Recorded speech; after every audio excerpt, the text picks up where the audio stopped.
when I thought I couldn't find my way out. Yeah, I searched the God in me to find my way out. I know it can seem way out, but the Creator flows to and through me from way out. I'm talking way out, way out. Yeah, yeah, yeah. See, if you believe in the God in you, it's a better place. Creating the force and the power to live a better. Just know that love and joy and peace is one in all of the same space. That you were chosen just like God.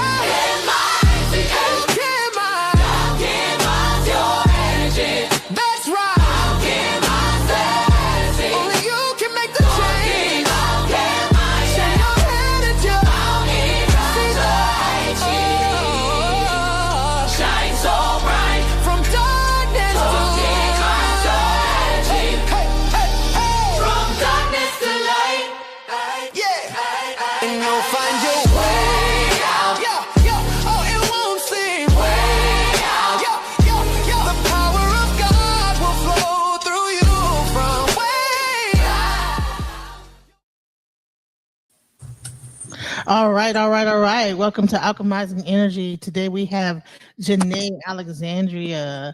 Welcome. We're going to be bringing darkness to light with the Carbonation and NaturBoy saga. Yeah. Right. Let's go.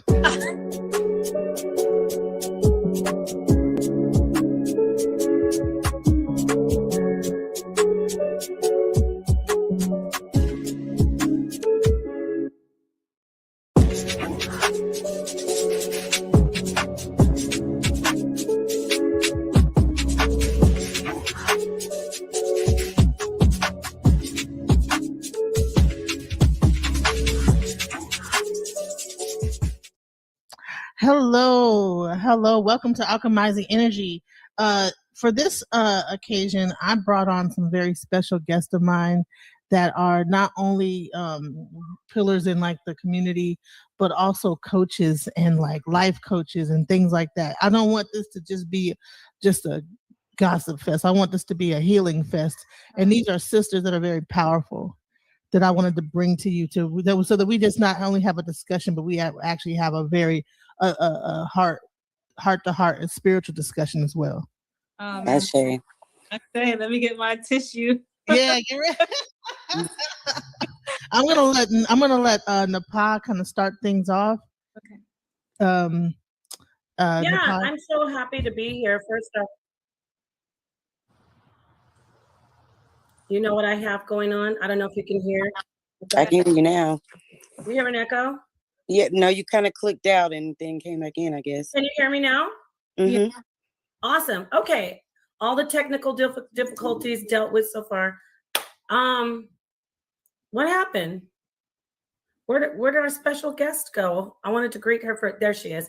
First, I want to greet you, say thank you so much for being here. And I'm also dual streaming on the sit down, which I will be bringing the beautiful Janae over there. I call her a hero. She is my hero. She tells me that I'm her hero. She's my hero. It's the cycle. So I want to say peace to her. Peace to Genesis here in Alchemizing Energy family. Please go over. You can go in between her channel and my channel. Please subscribe. Peace to Lady Kier, powerful sister doing a women's retreat. Peace to Nyla and to the entire audience. To the darkest minds of the light. I'm just almost finished. Assalamu alaikum, hotep, namaste, jambo, ashe, shalom. All the greetings of love and light to the darkest minds of the light. I love you. This is going to be a wonderful love build. I'm already getting the tingling sensations from the spirit realm. So peace to everybody. Thank you. Thank you. Peace. Thank you, Goddess. Did you want me to keep going? Because I will. I thought we might go around and just introduce it. Don't. Well, I guess we can introduce ourselves. Coach K, you want to go? Yeah, I want everybody. Just go ahead and introduce yourselves. Mm-hmm. Of course, you're muted. You're gonna hit the mute. I just saw that. I appreciate you, DJ Genesis. Definitely want to greet you and say thank you for having me over. Your channel is new to me, so I appreciate you exposing me not only to it, but exposing your audience to me and what I'm doing this evening as well. So I appreciate that.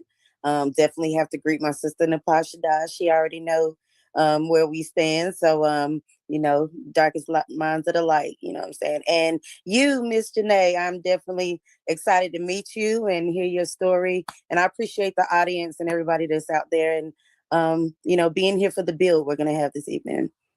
It's nice to meet you too, Goddess. Nice to meet you. All right, Nyla. Hi, Janae. Nice to meet you. I want to give you thanks and admiration for standing up in the midst of what you were against. And you are a superhero. And I want to thank all the ladies that's on the panel tonight. And I'm excited. Thank you. Beautiful. I don't mean to interrupt. The technical things have to get worked out so much. Y'all cannot hear me. Let me go ahead and see. No, I'm talking about my audience. Do you not hear me when I mute out? Because I was trying to mute so it wouldn't be an echo.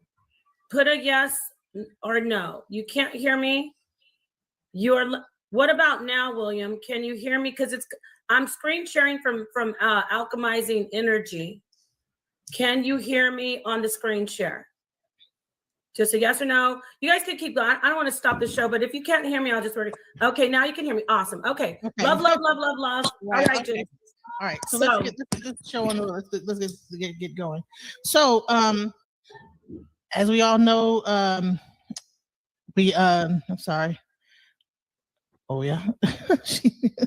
So again, like I said, this is a sister circle. This is a circle of support. We have a bunch of people that are here with different levels of support, different levels. Like I said, we have Coach K.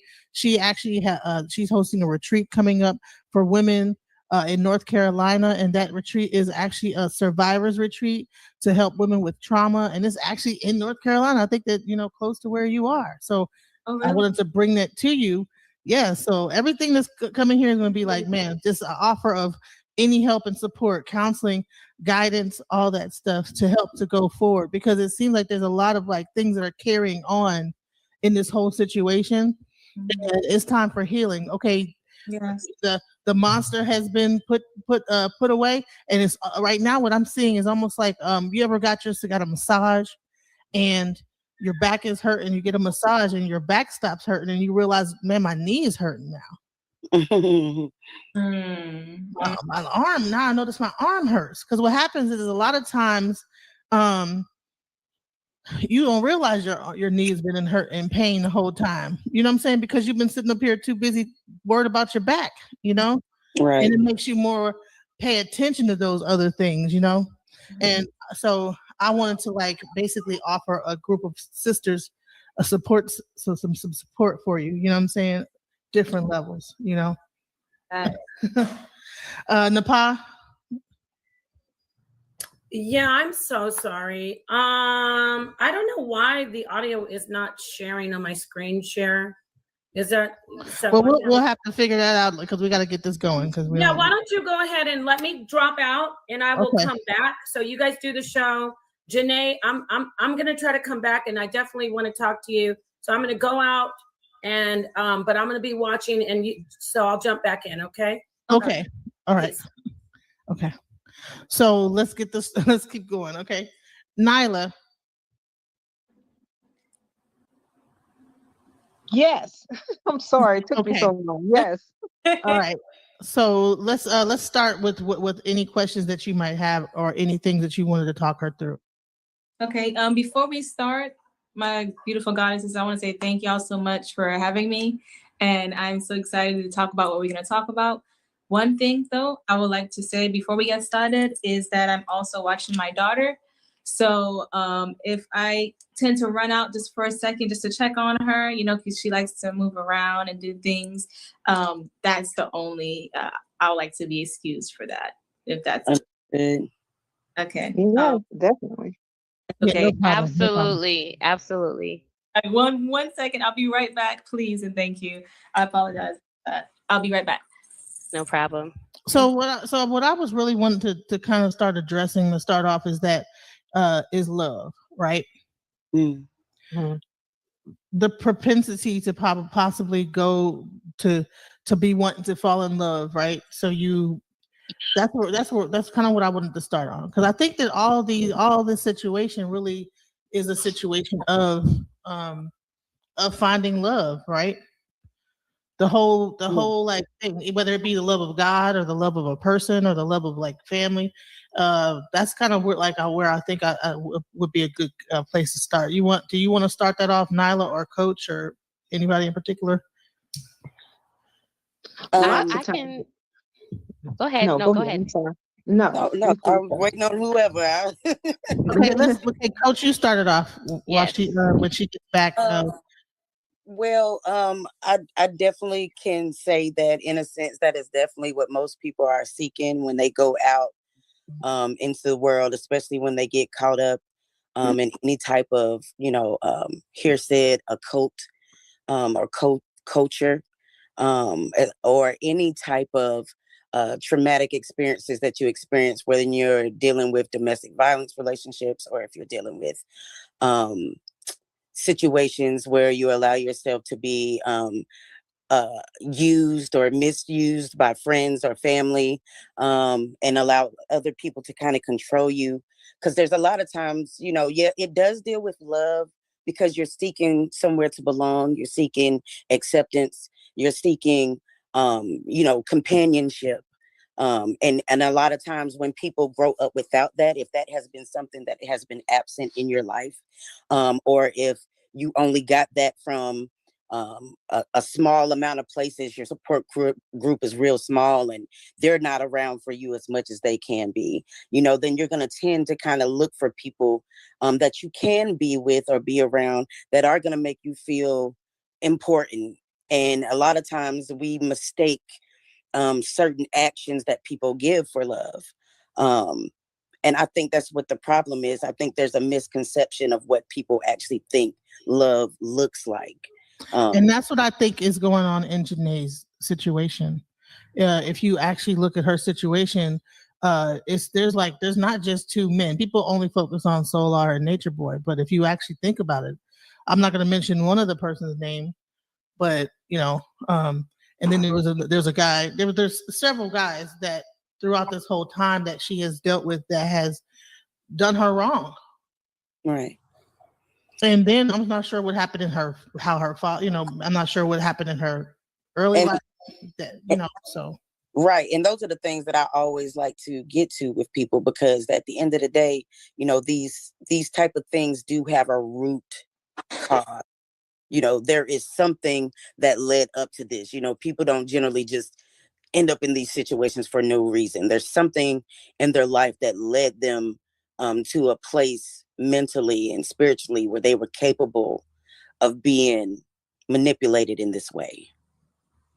And a lot of people don't recognize necessarily what manipulation looks like, because again, when we come from backgrounds of toxicity and especially in our culture where we grow up hearing people talk to each other all kinds of ways and then still lay down with each other at the end of the night, so I think we have really warped and manipulated what love actually really is or looks like. And because we don't really know what love looks like anymore, especially if you don't have true love for self, if you don't have knowledge of who you are, if you haven't really taken time to dive into what it is you truly need in order to be your better self, in order to grow, in order to be happy. If you're not around people that are instilling those things in you, and of course your father and your mother and the people that are your initial family are expected to be the people that sow those initial seeds in your life.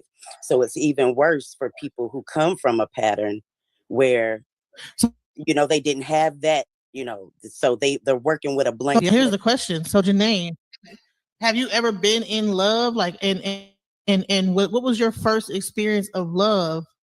And was that a toxic experience or was that a loving experience? Is your first love experience, was it toxic or was it wonderful? I believe everyone's first love is like a wonderful experience, So, I wouldn't say all my relationships I've been with or been in my life have been toxic. there was a lot of them that were toxic, and there were a lot of them that were very nice, and healthy. I had a mixture, a balance of both. So it's just my first love, I would say, was it was pretty cool for what it was. I guess I was like in my adolescence and didn't know much about certain things, but it was cool. Okay. Have you ever experienced any abuse early in life? uh like like physical abuse. Abuse, period. Okay. So when it comes down to abuse and my early relationships, not my early relationships per no, I didn't really receive like verbal abuse, physical abuse. None of that in my early relationships. I would say when I became my early 20s, where I dwindled off and went to college and did all this and tried to explore, um, and was trying to explore without really knowing myself and knowing how to give myself that love that I needed. I would go off and venture off into these different relationships with men that didn't really treat me the way that I needed to be treated, because I didn't really know who I was, so I didn't treat myself with that type of respect at that time. So, okay, let's get to the bottom of that. Why didn't you treat yourself this way? Let me ask the question. Was your father in your life? No, not at all. My father was one of the people I really wanted in my life, I would say. And I wanted to be a daddy's girl. My father, to me, showed more attention to the daughter that was more light skinned and more the wife's daughter. I would say that, instead of showing more attention to me and my twin sister. And sure enough, today, we were older, he had a conversation with my twin sister and her that, he kind of like didn't, give us attention because he wanted to take it out on my mother. So yeah, I just felt really neglected as a child and growing up into adulthood from my father. Even now, I call him on my birthday. So Wow. I had to. Okay. And your father's Caribbean, right? You're Caribbean, your mother's Caribbean, or your whole family's Caribbean? Whole generation is Caribbean. From Jamaica. Me and my twin sister, we were born in America though. So we was born in Brooklyn, New York, Flatbush. Mm-hmm. Mm-hmm. So yeah, I would say that my father, which is should have been my first love, right?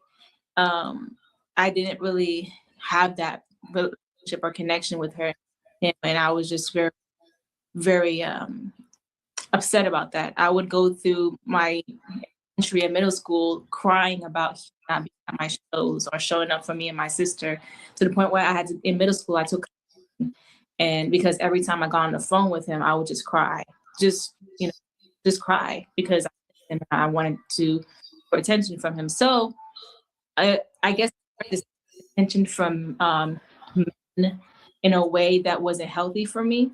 Like I was trying to fill a void. Mm-hmm. Because of that, I was allowing men who neglect me, that me didn't give me what I needed to come into my life and stay in my life, because I thought that was normal. I thought that was okay. I thought that, supposed to be like that, I guess. But I had to learn how to go out and forgive my father for not being to truly heal from that. Hello? Yep. So I think that y'all can really speak to the Caribbean upbringing and how a lot of times with that upbringing, like about the cultural aspects. Oh yeah. Yeah, I'm here. Hi, Trini. Well, I'm Trini. You're Yeah. Jamaican, but I Yeah, know I that want you to talk. colorism is big. Like for instance, I'm no contact with my mother now, and I went no contact at 40, and I'm 43 now. And my own mother said to me that when I was born, I like a little black hairy monkey because she had me when she was 16, and up until then she only seen red babies, light babies. She said she didn't even know babies was born dark. So that gives you a mindset for other people watching what West Indian people deal with. I know some in the Latin culture that's strong. White Puerto Ricans, dark skin Puerto Ricans, Dominicana. Some people they be chocolate like us, girl, and be like, I'm white, you know. So it's something that exists in these cultures, and what comes with it is neglect, emotional neglect. If you don't look a certain way, and I have this thing where I tell people growing up in a West Indian family is like being Italian. Everything you do is either for the family or against the family. And even down to how you look, your color, how your hair. Like for me, I heard, oh, you are you Dogla, you know what I'm saying? Which is like, they were saying things to me that we don't, even in West Indians, we don't consider that to be a compliment. Being mixed is not a compliment, meaning I'm Indian and black mixed together. So in Trinidad, that's not good. You know what I'm saying? Because you're dark. The word is coolie. That's the word I was looking for, coolie. They call me coolie because you're dark skinned, but you have wavy, smoothish hair. But really what they're coolie in Trinidad is like saying the N-word to a person. But they think it's cool because you're not full Indian, you're not full West Trinidadian, so you're coolie, you're mixed, you're mutt kind of thing. So there's us as women, when we get to United States, I was born in Trinidad and we're looking for love. Like I have a father that never came to the States. So he didn't follow his children, put it that way. He said, why would I come to the States when I live here? Because you have children. You have children that need you. So maybe you should sacrifice a little bit for your children, whatever. The point is, once we get to the relationship part of our life, we have this mindset of what love looks like. And for us, we're on the side, like you said, you called your dad for your birthday. That's how it was for my mom. I was constantly trying to get that smile, that validation from her. And I realized I was never going to get it. And she was going to make me dance around for something she never had any intention of giving to me. Like my own mother said, I ain't really been fucking with you since she was like 8 years old. Right. So I wanted to so Janae, getting back to you, I wanted to talk to you just even further about just your feelings. Like, okay, so you begin to get into these relationships with men. You begin to search out a spiritual path, in college, by that time you had been in several relationships that were toxic, and then you find this, this group. So I want you to dive into that. So go into that. Okay. So, growing up, like you said, like I just been in relationship after relationship after relationship, and it wasn't the best in certain ways. When I went to college and came back home, I went to school, had a relationship when I went to another school other than, like, I went to Valdosta State University and came back from home because I couldn't really finish my years there because my financial aid was dropped. I went there for nursing, and then I then came back home and I started to study aesthetics, and I got my license in skincare. So after that, I started dating a man. He was my high school crush, and it was really a wonderful relationship, and I put my all into it, and he ended up cheating on me, which devastated me, made me depressed, and like that hence started the spiral down in relationship after relationship, honestly. But I did have some good ones also after that. So coming into carbonation now, after I left the church and I was depressed, and after I left a really toxic situation, I didn't know where to go or what to do. I just wanted to be free. And God was letting me know that the person that I really loved, I had to let him go. And that was very hard for me. I just felt like I couldn't really do it at the time, but with God who strengthened me, literally I had to call upon the Holy Spirit and, go through my lessons so I can let him go finally, so I can go on. Was there any domestic violence in that relationship? No, that relationship, he just was, it was just no more trust. That's all it was with that relationship. I was very much in love with him. And I wanted to forgive him, but I couldn't trust him anymore because of what he did. He cheated on me with a multitude of women. And I had to look at his phone, which I never do, to see that, so that severed my trust a lot. And it was no domestic violence. There was no choking. There was no hitting. There was no, like, it was very much loving towards each other. That's why it caught me off guard.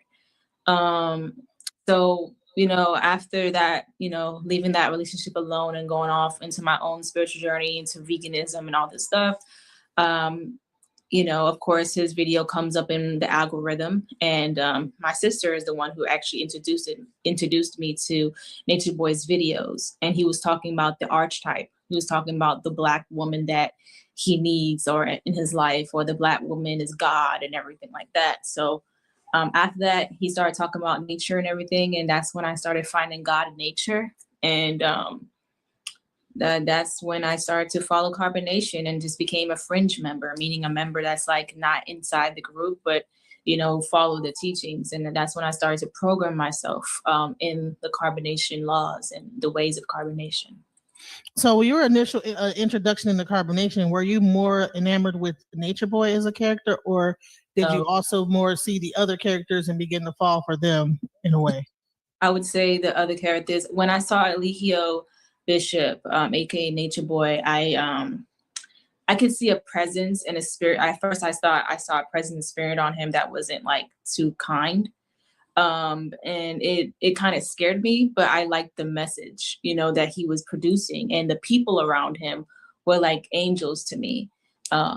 This was around the time that he was dating Yaya. So I used to listen to all of their messages. I was listening to Olmec, I was listening to Flo, and then Velvet came in like a week or two after. And it was just, I was listening to all the members. But Eligio, I wasn't really listening to him that much, per se. So you so did you eventually start listening more to Solar's message, and that's why you were drawn to him, like because of how he delivered his messages? Is that how you ended up going there? I liked Solar's messages at the time. I would say when I was in Thailand, just living out the knowledge in Thailand and doing whatever I was doing, I was listening to. Sorry, I hate to like interrupt you, but look, Thailand, you go, girl. Thank you, I appreciate that. That's something that says a lot about you right there. She was like going other places and learning like stuff and really doing it big, Absolutely, I was doing my best to follow in the teachings and doing whatever my spirit told me to do to get more closer to God. So once you ask God, who are you? What am I? What is this? That's exactly what Eligio said to ask the universe. Who am I? What am I? What is this? What am I here to do? The universe or God talks back to you. So I was going on a journey of self-discovery in different countries, in different lands. And for some reason, I was able to manifest going to Thailand with Tisha Khan. Tisha Khan was already there in Thailand. And because I was able to fast, I like to fast. Around this time, I fast all the time. So I believe in the power of fasting, prayer, and meditation. So I was fasting from carbs and, foods that didn't serve me, breads, rice, and just drinking pure water and spring water, eating healthy fruits and everything, vegetables, majority raw. And then I would pray and I would meditate on a better life for myself. And out of nowhere, like possibly a month later, Tisha Khan hits me up saying that she wants to bring me to Thailand with her and live out, our life there, just living the knowledge, like, cause Tisha Khan was also on the frequency, basically meaning in Carbonation, she was listening to the teachings and living by the laws. So I was able to manifest, go to Thailand, and I saw Solar's videos as well, as well as the other members. But I liked how Solar delivered things. And I also did one of his challenges, and I liked how he looked. Like that's when I saw Solar, I kind of had a crush on him. So it just all tied together, I believe. So did you eventually reach out to him, and then you guys begin to talk individually, one-on-one, and then that's what kind of brought you there? Did you leave from Thailand to go straight to him? I would say that what happened around that time, I was talking to Tron. And around that time, the men was looking for wives and, wanting to, be more friendly with the people that's online and whatnot. So Tron and I, which is his name is Hukanum right now. We were, getting to know each other. I know back then I kind of wanted to get to know Solar more than I wanted to get to know Tron, but I just chose to just, stick with Tron because he was there first, I guess, and I didn't want to feel bad, so me and him got to know each other and everything like that. But then that went left, after a while, and that's when Meek came in and decided he wanted to travel across the world, so sold his car just to be with me in Thailand. All right. So what was it that actually brought you finally to say, okay, I'm going to go to Carbonation? Was it a person, or was it like, you know what, I believe in what y'all are doing and I just want to go there in general? Or was it that you were drawn there by a certain man and that you wanted to be their wife? Well, for a while, I was following the teachings and listening to them. So I had my own mind of thinking like, oh, part of me was like, oh, I kind of want to, be with them, but I never truly was going to be with them because I liked to do my own thing. It wasn't until I met them in Atlanta, when I met them at Cecilia's Raw Reality, where I used to work, which is a raw vegan restaurant. I used to work there as a cashier, and they came in. The guys, I would say, the cult guys and Eligio Bishop came in, and after that we got back in communication again, and they invited me out to a party. I went to the party, and after that I was being convinced by Tron again and Solar to join the tribe or join the cult because they thought it was my purpose to join the cult. Yeah, so and that's what Solar does. He tells people's purpose through astrology, so looking at the natal birth chart and everything like that. So he basically was telling me it was a part of my purpose in life to be with them and be a part of a family or some kind of system. And I believed it. So at the time I had a ticket to Bali, Indonesia, booked already. I was going to go to Bali, Indonesia, and embark on a spiritual journey and a path there, and be a yoga teacher, go to yoga school. But instead, I decided to go to Carbonation since they were already in Atlanta. All right. So explain your first time in Carbonation when you came upon there. Again, like, was it like initially you came in there single and then got put with someone, or how'd that whole thing go? Yeah, essentially, you come in there, sometimes you come in there single, sometimes you come in there already knowing who you want to be with. The first time I've ever been in Carbonation, I came in there single, and I came in there just wanting to experience the whole Carbonation experience with my soul family or soul tribe, or that's what I thought at the time. I thought it was my frequency family, and I thought we was all on the same frequency vibration and on this love vibe. So I was just like so excited, and oh my God, I've been watching them for years. I'm finally here. Hi, I'm Naturi, that kind of thing. And it was nice at first. It was very nice because they were they were my family, and it made me feel like really happy, to be with them. And then it started to go left. It started to. Okay, so let's get into it. All right, now here we go. Let's explain the left. I mean, should we take a pause and like kind of get into the feelings of that first? A break, okay. Pause, just 1 second, because I'm about to go check on my daughter again. Okay, Coach Kate. Well, you know what? Who wants to go? Let's discuss the lowering end of this that happened to her, because sounds like to me she met these people over time, and then they saw her to kind of hook her, line and sinker, and then now they bring her into a place, they love bomb her, and then things start to go awry. But I'm not sure whether it was a love bombing or where, so let's who wants That's to dive correct. into that? You're saying the right thing. It was love bombing. Well, what I got out of what she said was that it was really more of a psychological manipulation. And there was really no love involved. These people target people that they know are already kind of broken, and looking for something. Because again, she's already stated that her father was not there for her. She looked for him most of her life and he was never around. And when he was, he did not treat her the way she deserved to be treated. So her whole life, she's been looking for someone to take her in and make her feel loved.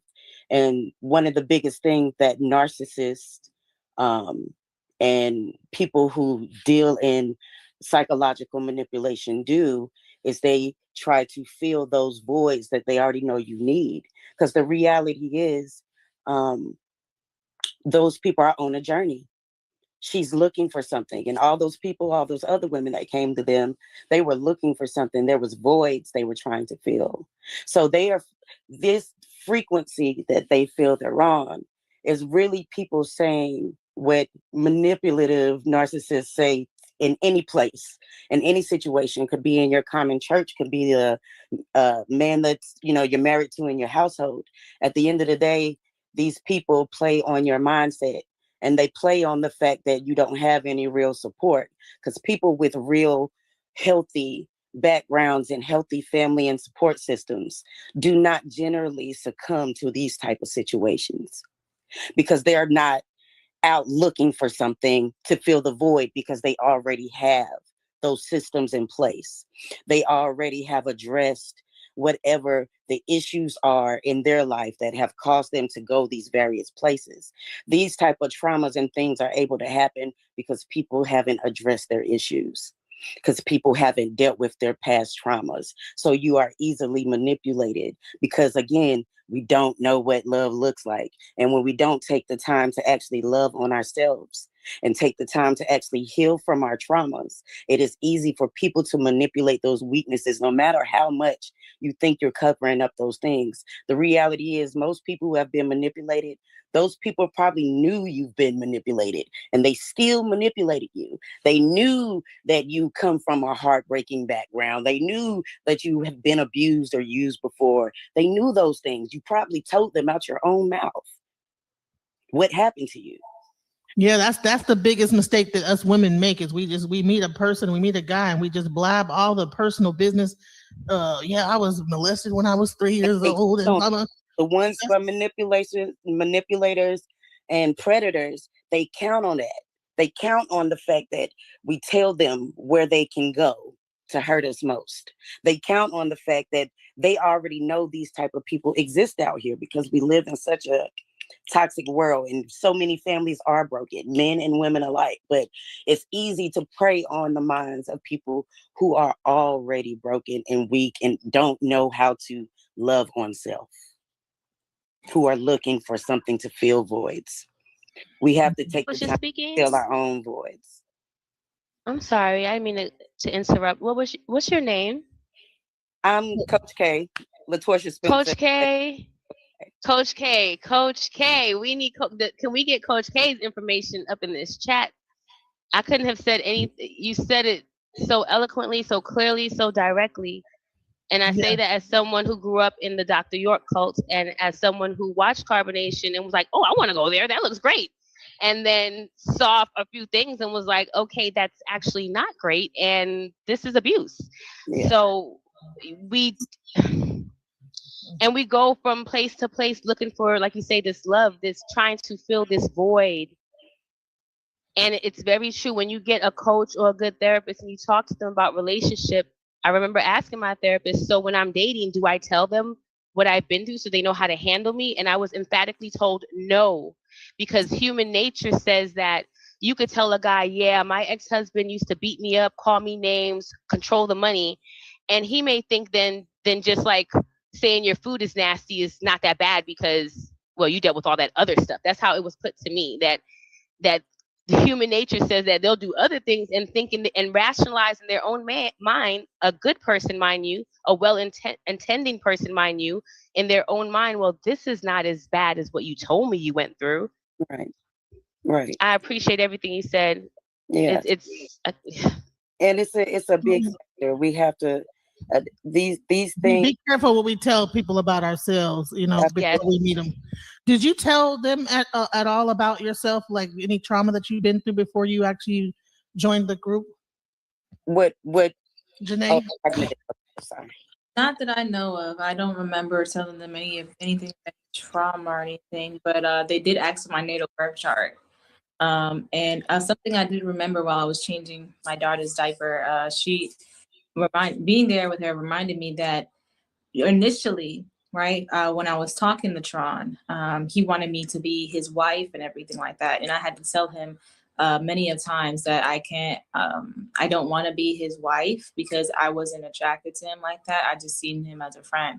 So that's when I went in there single, that's why, it was like, put on to me later. He was put on to me later. Like they basically put us together because our charts or synchronicity or whatever, it matched a little bit. We was compatible.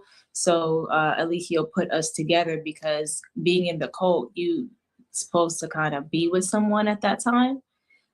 So yeah. How did that go? Like, was it like, how long did that last? And what made it go? I mean, sure, it went south because it wasn't meant to be, all like chart stuff, but nope. Yeah, it didn't go pretty far at all because I didn't want to be with him, I let it be known when I went into the cult, like probably some time or some days after or whatever, I don't know, that I liked Solar.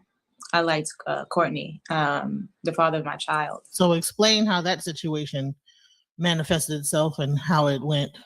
Well, at the time, okay, so when I first initially joined the cult, the men and the women weren't supposed to talk to each other.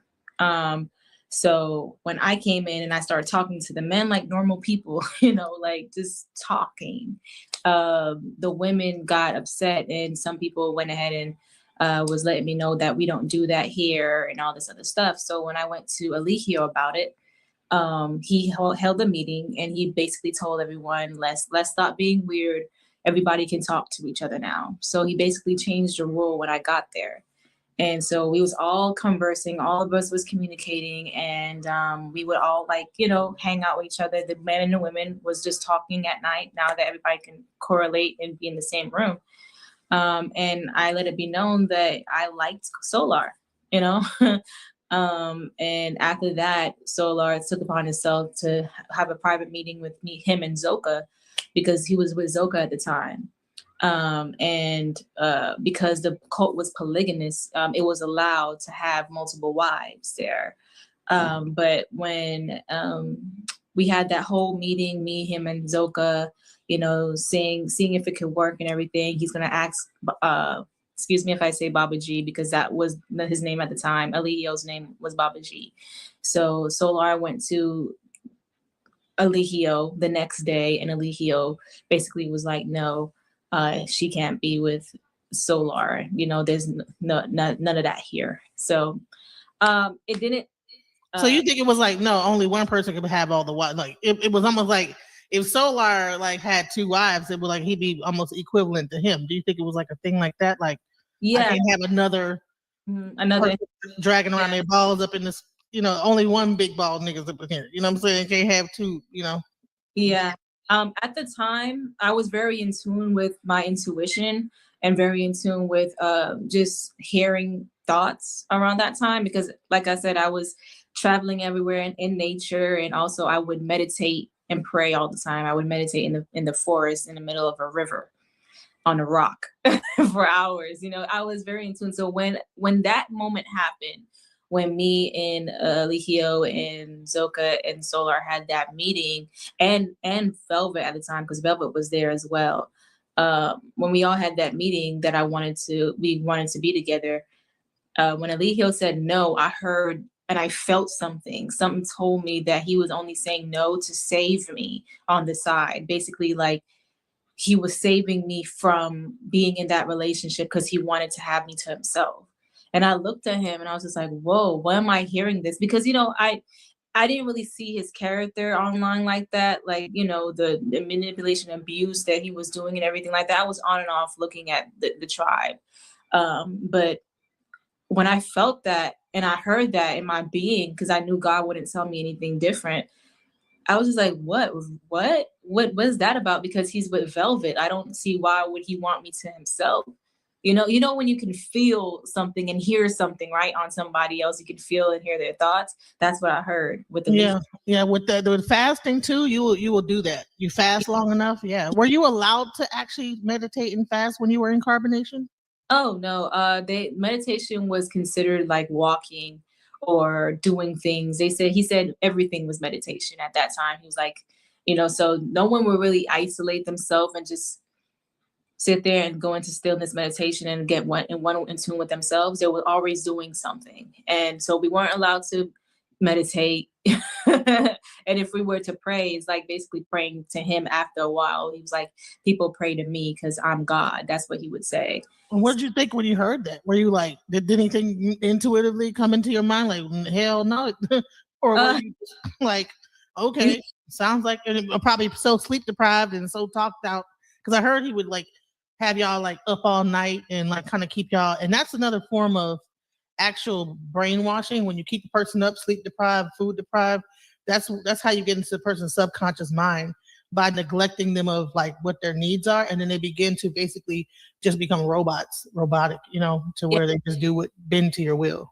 Yeah, that was definitely a part of carbonation. I would say, like, being sleep deprived, being starved, all that stuff. Like, we wouldn't eat until he ate. And sometimes he would just not eat that day or wouldn't eat at all. And he would tell us to eat if we wanted to. But nah, it was definitely a part. Oh my goodness. I apologize, y'all. One more second. I'm truly. It's okay, because it's great. We got a panel here of professionals, so everything that you say we can actually expound on. Take care of your little munchkin. So, all right. So we're gonna expound on it. Let's talk about it. Who wants to go in on that subject? Nyla, we haven't heard from you, Nyla. Oh, I think she tried to hit the button and then took herself out the thing. So who wants to talk about that? Go ahead, Coach K. Yeah, definitely. It sounds like all the classic signs that of a true cult leader. That is very interesting. I when NaturBoy or that carbonation initially started getting really popular, I kind of briefly heard about them, but I've never like really looked into them. So I just know what everybody kind of knows in the general. So to hear the story directly from someone like yourself, Miss Janae's, very eye-opening to actually, because especially in our culture, as Black people, we don't have a whole lot of cults, that type of thing. So it's interesting to me, especially as a person from a therapist and a psychological mind state and point of view. It's just interesting to see how these things have begun to kind of invade our culture, and see how we're actually reacting to these things that aren't really our norms. Right. Nyla, I want to also ask you, Nyla, you ever would you want to like ask any questions or make any statements real quick? Right now I'm just listening, but a lot of things that she's saying is I'm resonating with, and I wouldn't say triggers. I understand the process of how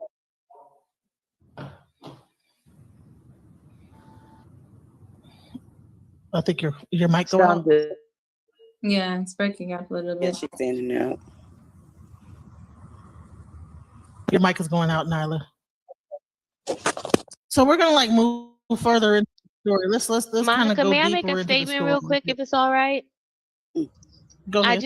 I just hear Janae apologizing for being a present mom, and I'm not gonna try to tell you what to do. I'm not gonna, you've had enough finger wagging to probably last you a lifetime, but you don't have to apologize for being a present mom, love. I appreciate You it. never have to apologize for being about your child and your children and yourself. You never owe anyone an explanation why you need to go do what you need to do and honor the choices that you have made. Grateful, grateful, grateful. I'm thankful, goddess. You can just say, I'm going to be back. You can say, excuse me for leaving. That's polite and shows etiquette. But apologies, never that for being a present mother. Yeah. Hey, Ashe. Oh, so Ashe. let's get deeper into this story. So basically, fast forward, you end up with actually being his wife with Zoka for a small period of time, correct? Like, yeah. Mm-hmm. How did that go? Were you okay? Because you guys ended up like it didn't work out. Y'all ended up doing the whole Dr. Bishop thing. What was that experience like?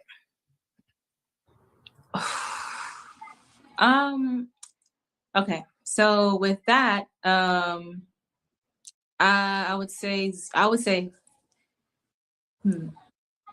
Stolar really wanted it more than Zoka. I would say that. I feel like Zoka just went along with it because of the mission that what Carbonation was trying to represent or to do for the world was just to bring back, polygamy as a normal thing, to promote nation building, and tribal living. So I believe that she was talked into it by Solar and Eligio. And Eligio would definitely tell her, like, you got to get over your demons to be, you got to get over your demons, so you can, example for the community. So that polygamy was something that she struggled with, but tried her best to accept at the time because she wanted to accept it. And she basically told me about her traumas and triggers, about which I believe she had said on live before, to the public, that she didn't really get along with women like that, or trust women like that because of certain things that happened to her with, I think her sisters or aunts or something like that. So with her family. So let me say that first, that she wasn't as completely comfortable with it, but she was definitely talked into it. I appreciate that. Laws of unity. I appreciate that. Thank you. And then, so when I got into the relationship with them, goodness, there was a lot of favoritism. I'll say that. It was a lot of favoritism and babying Zoka because she was it was apparent that she was kind of upset with certain things and she didn't, want to be, the girl with the less attention on her. So Solar will overcompensate her with attention and affection and love and everything like that. How'd that make you feel? It made me feel neglected. It made me feel like upset in a way, because it's like I've been in polygamous relationships before, and I'm just like, that's just not the healthiest way to handle polygamy. If she can't handle the situation, maybe we shouldn't do it at all. That's what I was thinking at first. But then I was just like, nah, like, let me keep going. Let me warm up to her. Like, maybe she needs to just get to know me, and develop a sisterhood bond, but that didn't go well because he would try to have intercourse with us and with us at the same time. And let's just say that, she didn't like that to the point where she kind of wanted to fight at one point, because it was just this whole debacle. So it wasn't healthy. I'll say that it wasn't healthy. We got torn apart because, of certain things. I was very upset with the whole situation because I just felt like, Zoka, because she wasn't wanting so much attention, any type of attention that I would get, she would get mad and go, isolate herself and, stay to herself. And I didn't like that. So I would try to talk to her. Hey, are you okay? We got this, but she was definitely not liking it. And now looking inside, Zoka was like what, 17? How old was Zoka? Like 17, 18, something like that?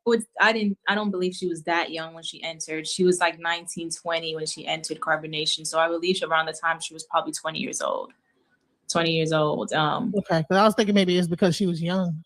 Yeah, she was young, and but she just didn't want to share her man, I believe. And she was forced to because of the knowledge, because of what we were supposed to stand by in carbonation, you know. So I would say that that really took a toll on her. And I tried to, you know, show her that it's just not that bad. Like, we can do this together. But she kind of didn't want to like develop that bond, because then that would make her have to face doing polygamy, because then she wouldn't have nothing else to say about it, because she actually liked me. So anyway, long story short, there was a lot of jealousy involved. Even I caught myself being upset, because I'm just like, why are you giving her so much babying? Like, and I'm out here just, you know, in my little corner, like, you know, just, you know, trying to have to deal with it yourself, but she's getting like all the attention, right? So I felt like you know, my dad want all over again, you know. Right, exactly. You know, it felt like I wasn't I had to just accept that he would give her more attention, and I'll be okay with it, because I was more mature. I could handle it, I thought, you know, but at the same breath, I was like, I don't really like this. You know, I shouldn't be able to be, just because I'm more mature and more, you know, accepting of certain things doesn't mean I should accept being neglected. So here's the question. Was Solar the same person now that he was then? That is a great question. I didn't even think about it. No, I don't know. I don't know. Back then he was very, very, very immature. I would say very immature, but now he's just immature. He's not. He's so far. So I don't know. I don't know how to even answer that. He's been having the same mannerisms, I believe, but back then he was like, I would say more immature. He was more immature, okay, at the time, right? Wow. Me. So, okay, all right, we're gonna break out and just talk about that. Who wants to talk about that stuff? Who wants to go deep dive into that? I guess Coach K, it's on you. Okay. Look, I was trying to just wait, let somebody else, you know, speak, but I was okay. So I was just trying to make sure I was following correctly, because she say that she did end up with the guy named what's the other guy's name that initially she Solar? It was Tron at first, but she didn't like Tron. She ended up with Solar. That's the one she really wanted to be with. Okay. Yeah. And it was Solar. forced into a polygynous relationship. And the woman that he was relationship with didn't want to do polygyny. She was a little younger, and she probably never been in that type of relationship before, where Natiri had been experienced in that. So she understood how to that she, you know, you have to, like, you know, with the women have to be, you know, a team, you know. That's but unfortunately, Zoka, she had no like ability to do that, you know. Right. And Zoka is also very fiery. She's an Aries. She's very fiery personality. Has it ever came into almost blows with you and Zoka? Did you guys almost fight at any point because of like that whole situation with Solar? Like I said, there was a time during intercourse that she pushed me, and I was just like, "What's going on?" So, like, I'm glad you could laugh about it now. Wait a minute. Hold on now. So y'all getting it in, and she pushed what? She pushed you off of him? Like, no. That's how that happens sometimes, sis. I've been there too. You getting it in, and all of a sudden you just feel a shove.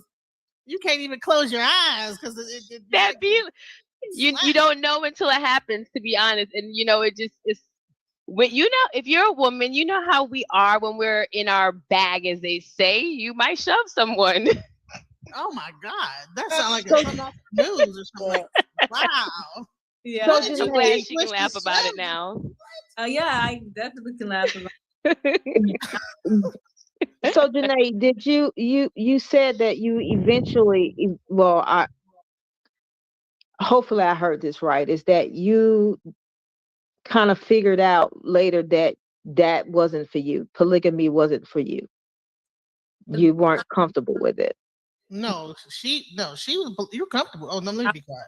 polygamous a long time. Yeah, I was a polygamous woman. I believed in the nation building. I believed that it was a purpose behind it, and I loved the sisterhood. I'm not gonna lie to you. Like, I loved the sister bonding because I'm a twin. So it's just like I know how to bond with women, and I love.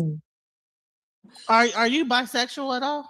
Like, I would say I was. I'm not so bisexual. I wouldn't even put a title and a name on it. I just liked girls at the time. I was bisexual. Right now, I'm not so bisexual. Like I like men, and I want a family. I like men.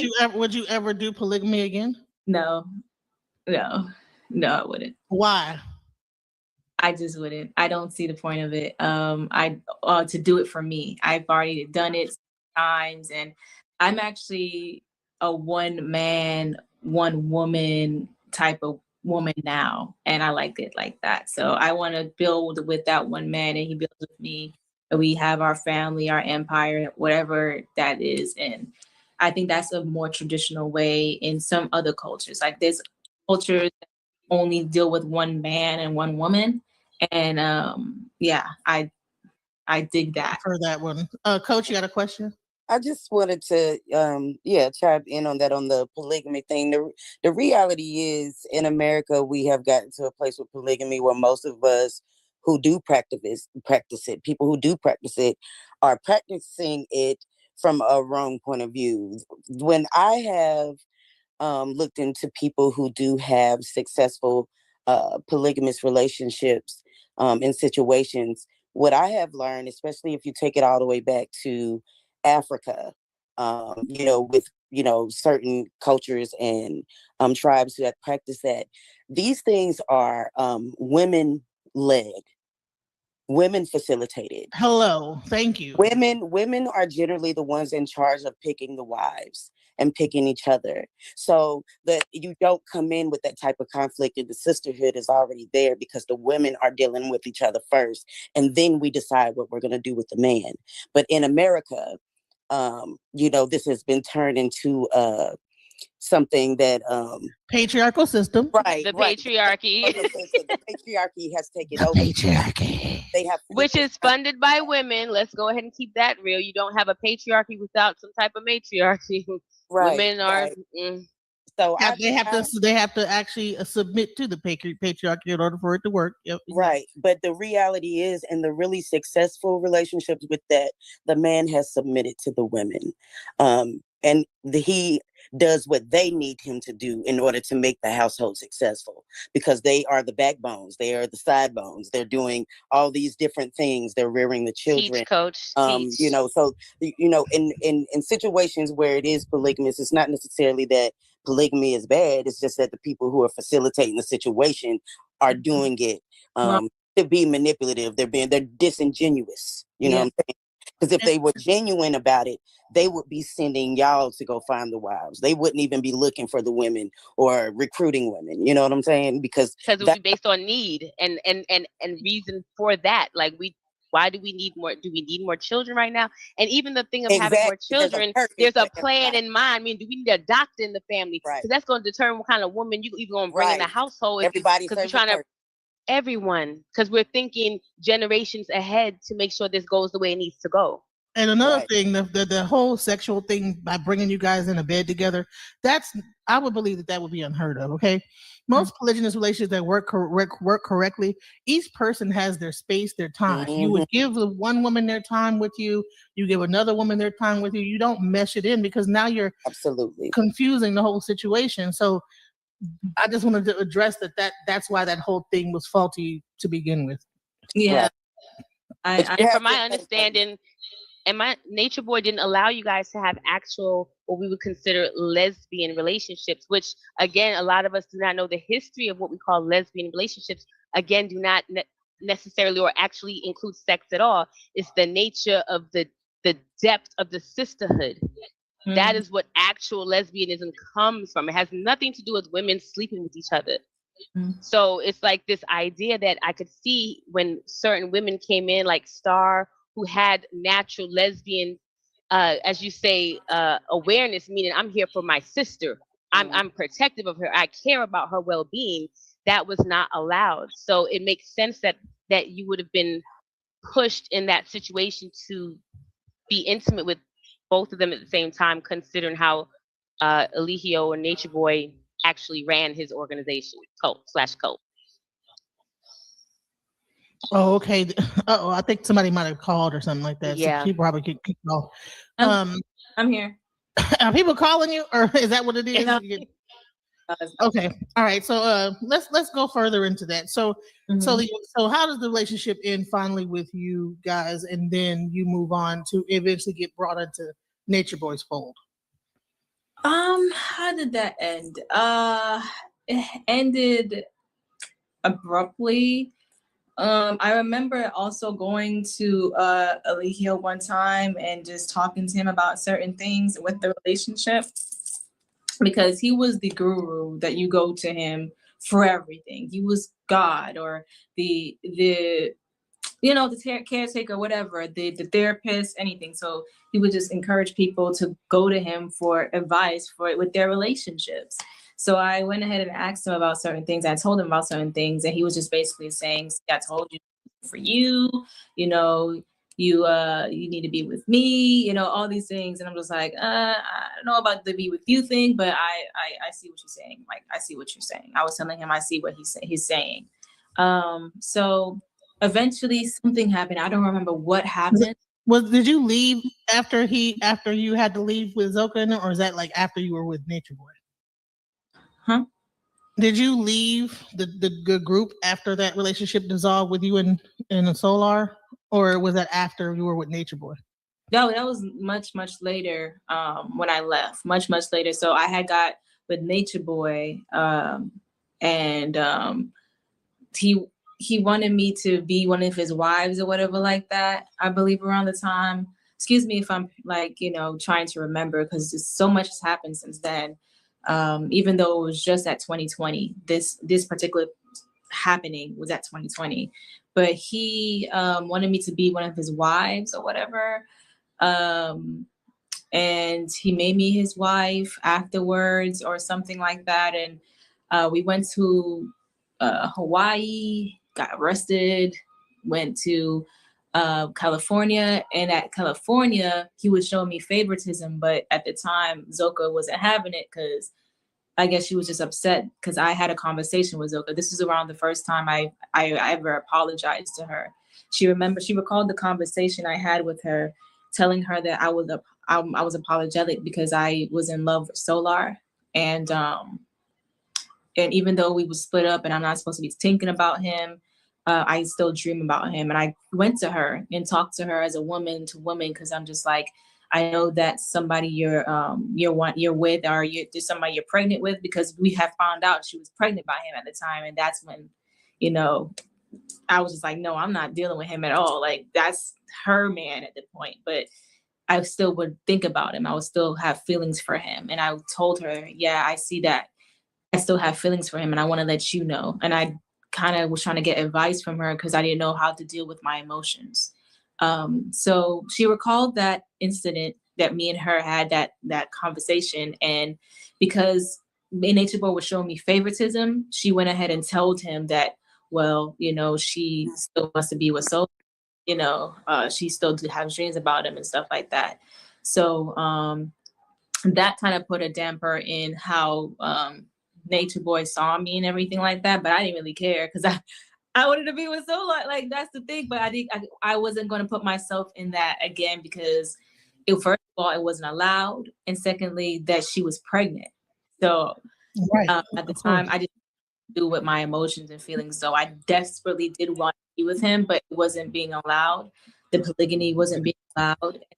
She didn't like the polygamy at all. So right. So you were with Nature Boy, but she was still trying to put a damper even on that. She kind of like I with Nature Boy per se too. I was just like, sometimes he would just separate the men from the women, and you would just be by yourself, but still, like, he would have a chance at you whenever he wants. That type of energy. That's why I think it was around the time. But because around that time, I believe what's her name? Velvet was coming back. So when Velvet comes back, oh, no one's with NaturBoy. No one can be with NaturBoy, it was okay with me because I really didn't care, more or less. I didn't want to be with him. Right. We were all forced to be with him because that's what he wanted. But when Velvet comes back, or say she's coming back, he literally pushes everyone to the side. You're not with me anymore. I gotta keep my daughter. This is for my daughter. And basically, you know, gets with Velvet and be monogamous. So, explain your relationship with Velvet. Like, you guys were friends, right? At first, you started off as friends, correct? I kind of well, we weren't going to get too deep into that because I know that that's a very touchy subject. You know, it's touchy because I kind of spoke about it last night on a different panel. With certain people, and it didn't do well with her when I just spoke. So I, you know. Well, that's the reason why I wanted to get into it, because I'm like, I want to just make a statement about that because. What statement do you want to make? Because I don't really feel like. I'm going to say this. Is that right now, because it's so high emotions, you know, it's like you guys have those babies for the rest of your life and they're always going to be brothers and sisters. You know what I'm saying? And I think that time heals all wounds. I think that right now, cooler heads must prevail. You know, you guys just had babies, postpartum as it could be in play. Like, there's a lot of things that happen when you have a baby, you know, and emotions and stuff like that. And so I think that there probably, just based on what I was hearing her say in her live, you know, that there probably is a chance for you two to reconcile. I didn't watch her live. I didn't know what she said. So I didn't want to get mad or upset or anything and get triggered or impulsive. So I just chose not to listen to anything that she said. Yeah. Well, you know, it was a lot of tears. You know, I think that she felt hurt, you know, but sometimes, like, it's, you know, it's good to know that a person feels hurt because you understand that, you know, there is some emotion there and some feelings there. So I just, I think at some point one day, I think that you guys should, like, you know, when a little bit, let some time go past, let some healing go on, and probably try to sit down and talk, you know what I'm saying, one day. You know, that's what I think, you know. And I know it sounds, because let me tell you something, I've been in the same situation, you know. I'm a mother that, listen, my daughter, my child's father was with another woman and she made sure she had a baby right after mine, and it was like a whole thing, but she did it purposely because she wanted to. It was crazy. But you know, eventually as time went on, you know, my daughter's 5, you know what I'm saying? And now, like, we're cordial with each other, but it took about 5 years, and then we eventually was able to sit in the same room with each other. It's important that she peace first, though. You know, it if it happens, it happens. If it don't, it don't. It's just important that you keep your peace first, because you got to provide a peaceful, calm mind for the baby that you're raising. Yeah, absolutely. Yeah. Hopefully it does happen that way, but if it doesn't, you know, it doesn't always work out that way. And I think we get kind of brainwashed to of having to have relationships for children. I mean, that's just my opinion, you know. I agree. You know, so I agree. Put your peace first. Yeah, I wasn't saying y'all should become BFFs. Just at least, you know, be able to sit in the same room with each other and not kill each other. So, but let's get deeper into it. Let's go past that situation. Let's talk about, okay, so you eventually, okay, go ahead. Before you go on, like I said, I'm always one for healing and growth. It's just, like I said on the panel last night, I'm gonna say it now, like, I feel like I can't even get myself to say things. And that's why I just chose not to say nothing. I'll just keep it that way. I honestly felt as if I apologized for certain things to her. And I'm willing to take accountability a lot of times in my life. When my pregnancy was exposed, I didn't like that. You know, I had no business of exposing anyone's pregnancy. So for that, I will publicly apologize to her for, because, excuse me.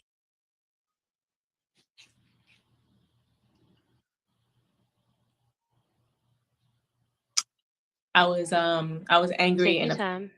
it's okay. I'm gonna keep going. You know, I was angry and upset, and I was 5 months pregnant at the time, so I was very impulsive and erratic with how I moved because I felt neglected again. Because around that time, Solar was neglecting me for her again. Once he found out she was pregnant, I was put to the side. So I want to publicly apologize for that. I am apologetic for that. I apologize to Velvet for exposing her pregnancy. And that's what I'm gonna have accountability for. That's what I'm gonna say that I've done wrong to her. If she's not allowed, if she can't do the same thing and apologize and take accountability or recognize that certain things she's did to hurt me, then how can there be growth and healing? You know what I'm saying? So I want to just say that and just put that out there. Like she didn't deserve that. And I was wrong for that. So Well, that whole thing is a very touchy subject because, you know, and I really, go on. We can go on. yeah, it's a touchy subject because, you know, at the end of the day, you know, we also got to like hold for certain, we got to hold the male in the situation accountable as well, you know?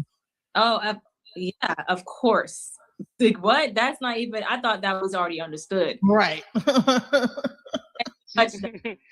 He was wrong about the whole shebang. But I don't want to get into it because it's too tough. It's still something that is emotional for me, you know. So I'm just. It's emotional for both of you guys. Trust me. You guys are. She's over here crying online, and it's very touchy. So I can appreciate Janae's micro expression in that moment. I'm just gonna keep it real. And like you said, we can move forward. anyway, let's go further. Okay, let's go into it. So you left the group, okay, and you ended up doing Bigo on your birthday with TKO Capone, right? So what led up to you leaving the group and then ending up on that PK with TKO Capone? What was the catalyst to that? Okay, so I left the group in 2020 when they voted me out. And that was supposed to be a test or whatever of my strength to want to be still a part of the tribe. But I didn't take it as that. I thought I was being humiliated. I was very humiliated when they all voted me out because they said that Eligio egged on this whole meeting that me having feelings for Solar was weak.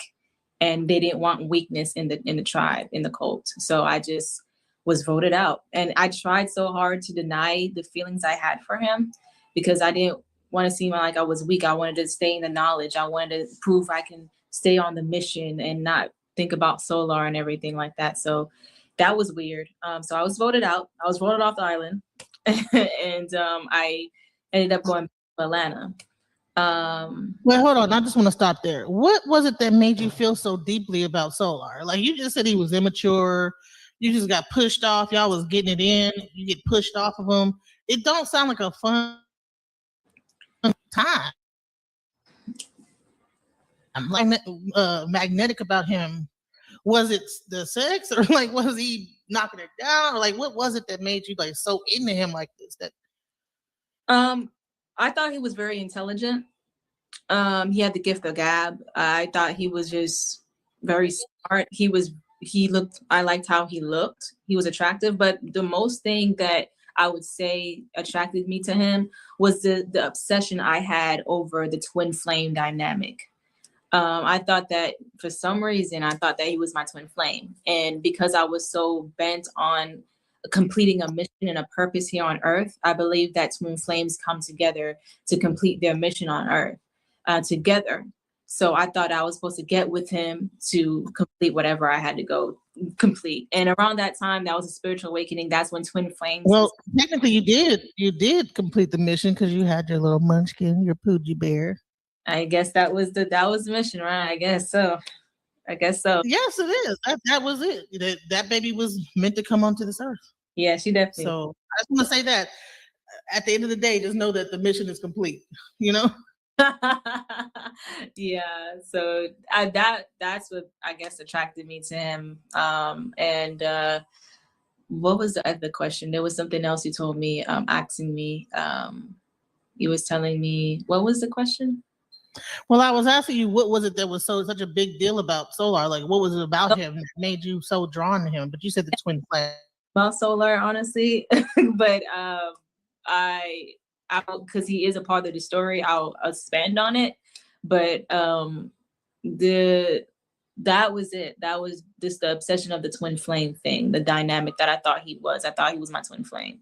So I just wanted to be with my twin flame. And I thought that, being with him would help in my journey in some type of way, shape, or form. I didn't know he was a producer at the time. I didn't know that he was into music until I got there and saw him producing music. And I was just like, oh, well, that's cool. I'm a singer. He's a producer. We can do music. That's what, and I loved singing. So I felt like my purpose in life to do music. So it just made sense to me as well when I found out he was a producer and everything of that nature. That was another thing that helped me stay in carbonation. I liked the music and I really wanted to be a part of the music, but Eligio wouldn't let the women really, express in that way sometimes because, he wanted the women with him when I was there. But Joga got a chance to do music because she was with Solar. And yeah. So you leave, you and then it's your birthday. Okay. So for my birthday, this was the time I was not in carbonation at all. For around my birthday, which was January 14th, I believe that I was about to go to TKO's. I went to TKO's place because he wanted me to be a part of his PK. And this PK, what it is a battle between two influencers on Bigo, which is an app. So on the Bigo app, he was battling against NaturBoy. And they was making this big, huge thing like flyers and, all this stuff. So, since me and TKO was already in contact, and me and him was cool, like we were friendly. Me and TKO getting to know each other, but not on a overly friendly way, like a dating type of way. We were like cool, and we were like, seeing synchronicities. We kind of was like digging like how we were. We were compatible. I'll say that we were compatible. Right. So, easy to talk to, like a easy to talk to person. Around the time I was going through a lot. So it was nice to talk to somebody who just intuitively got it. Like he's a Pisces, so he would just have intuition. So we would talk and it would be nice. It would be nice to have another person to talk to.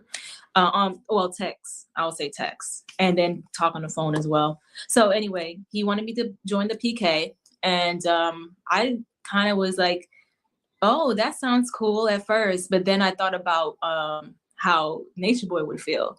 So I told him like, I don't think I'm comfortable, but he, basically insured me and talked me into it. He was like, yeah, it's going to be okay. It's going to be nice and all this other stuff. So I was like, okay, sure, whatever. And I kind of just wanted to, at the time I was young and I kind of just wanted to experience a new state anyway. I like to travel. I'd never been to Las Vegas.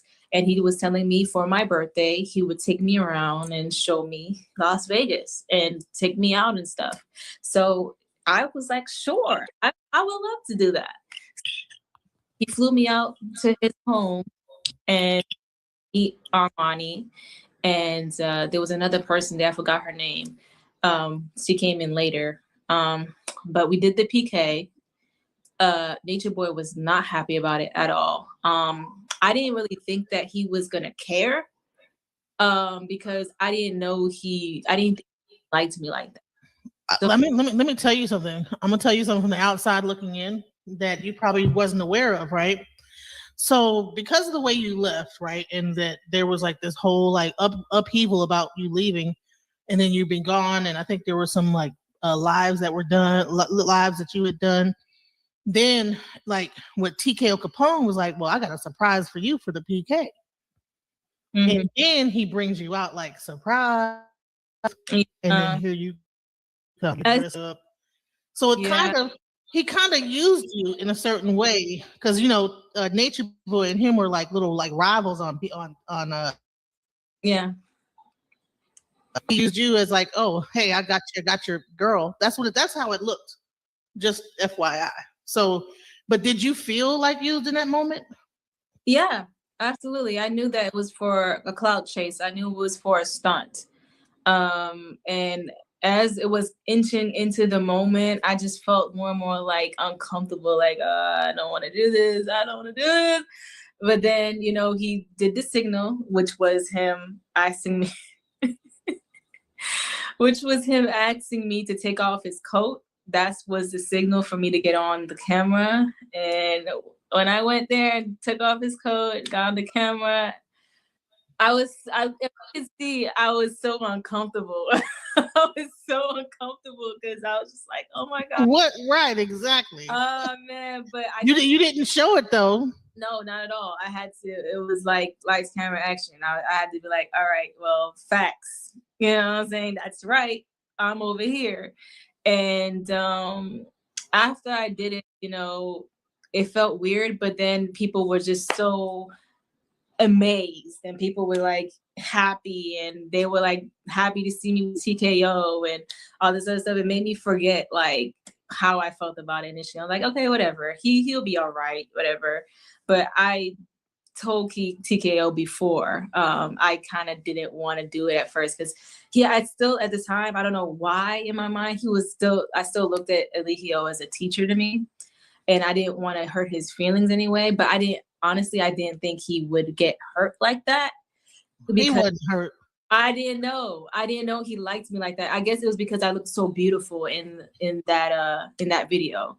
He was just that because he didn't expect me to look like that. Because when he met me, I had, you know, a shaved head and, you know, no makeup and all this stuff. So that was the TKO Capone stunt situation. Yeah. Right. So I believe that situation was the catalyst that led up to all the things that kind of even eventually led up to you leaving. That's why I wanted to bring that one up, because then the TKO thing happened. Then I'm not going to mention the other person's name who kind of brought you out of that situation because they felt like you were, I don't know what that person was thinking, but they got really upset about it. Like, no, you ain't gonna be with TKO, you know, even though probably didn't even know the back end of it, you know? Yeah, the back end of all that, I had to stop talking to TKO, even though like I really thought he was cool. We kind of entertained the idea of me possibly becoming a drip angel, because that was the thing at the time. He had drip angels, whatever. I really didn't know what that meant. I thought that was me just being there and, you know, being a part of the sisterhood and dressing all nice like they were saying and everything like that. I didn't really know that he was a PIMP. Yeah, I don't know what you know about me. I mean, people would be like, how you not know, girl? Like, what are you talking about? You know, I didn't know because I was sheltered from all that when growing up. I didn't really watch like, you know, African American movies like growing up like that. I didn't really know about PIMP culture. I didn't know about the Boys in the Hood and all this, you know, all that. Well, those shows and everything. Even Baby Boy, I can't really remember. You know, I only glimpse that Hustle and Flow, like those type of things. Like I didn't really watch. So you came out of college and you were really on your journey, so you wasn't watching all that, like into all that stuff, right? I'm into anime, and I still am. You know, I was into anime and writing. Like I was a writer when I was younger. Me and my twin sister didn't do anything but watch anime, draw, play video games, and write all the time. Just write, type up stories. Right. So you ain't watching Pimps Up Hoes Down to know what a pimp is, right? No, I had no idea. And they showed you dancing on the pole and stuff like that. And I actually thought at that time, well, was she a stripper at one point? Like I thought she was a stripper girl and all this other stuff because of the fact that you were with TKO. No, I was not a stripper girl. I was a nerd. I was a nerd, and like I just liked having fun. I don't know how to explain it. I liked having fun. I was young and I'm like, hey, I'm gonna go here and go here and go here and just have fun with everyone. I just liked having fun, and he liked that about me. He said that on his live. He liked that I knew how to have fun, and I was just had this personality. 1 second for me. 1 second. All righty. So let's go. Let's get into that. So a lot has been unpacked here. Coach K, Nyla, any words?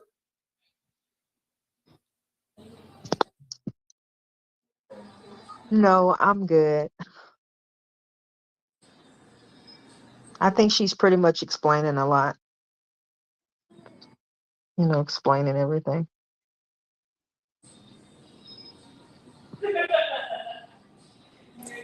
I think the main thing I would like to know at this point is like, what has she done to move forward from here? What is she actually doing to heal from this trauma? Because we can do these interviews, we can write books, and all of that. But is she actually doing any healing outside of that? Like, is she actually doing the work? Is she really talking to a professional? And because this stems beyond her experience at that, at Carbonation, clearly. And based on the fact that she went from Carbonation to someone that's considered like a pimp, and she said she didn't realize it, it lets you know that she's clearly wearing blinders when she goes into these situations with different men. And there's a reason why you're ignoring the signs. There's a reason why you're allowing yourself to go from one pattern to the next one. And you're not addressing the root source of what is causing you to follow this pattern in your relationships. I mean, we can say we're on a spiritual journey, but are we on a spiritual journey, or are we just looking for someone to love us? Are you just looking for the attention of a man? Because we have to get up to a point where our accountability is actually about doing the work, and really healing from it. And I'm just trying to, I'm really checking in on, listening to what she's saying and checking the vibe and, looking at her mannerisms and things of that nature. And I'm just wondering, as someone that does this professionally and deal with different women that do have survived these traumas and, are really legitimately working towards building a greater self beyond that trauma for themselves and their children. Well, that's part of the reason why I have you here, Coach K. I wanted you to hear some of the background story, hear the lead up, the follow through, what led up to the actual situation to where, she actually goes back to NaturBoy, because I think that some things happened before, like, I'm not sure what happened, but something happened to make her even go back. So this whole PK happens, and then she goes back to NaturBoy after that. And then that whole manipulation, he purposely lied to her to bring her back. So I want you to hear that, and then I want you to go into healing. So we're going to go deeply, go into bringing you back, and like the humiliation that he did for you, just to purposely like use you. So let's get into that real quick. Okay. All right. So the PK happened, and I went back home. A lot of things happened when I went back home. A lot of back end things happened when I went back home. And let's see, how did I end up in the second time? I believe I went to Puerto Rico because me and Solar got back in contact with each other. Yep, we got in contact with each other because sometime before, I believe his and Zoka's baby passed away. And I guess we found comfort in talking to each other because I myself was going through a lot of traumatic stuff around that time as well. And when we got back in contact with each other, he and I were, falling back in love and all that jazz and wanting to be with each other. And I was just, I thought about going back to be with him, because I wanted to be with him at that time. This was around, I would say 2 months after maybe his baby had died, a month or two after. And And I just wanted to be with him, just to know that he's loved and love each other through that traumatic time. So, but he wasn't telling me anything about it. You know, of course, he wasn't mentioning baby love or anything like that, but I just felt as if I wanted to be with him. But then Eligio placed Zoka and him back together, and out of nowhere. So I thought that maybe Eligio knew that he and I were talking, and he placed them back together just to talk with me or something like that. So he placed them back together, even though Zoka didn't want to, and you can clearly see that in the live video. She really didn't want to be with him. But you don't say no to the king. So basically, what happened after that is Eligio contacts me one day, because after that I wasn't really hearing from Solar like within some days, because they're back together, right? So, you know, I was just like, oh well, whatever. I expected that.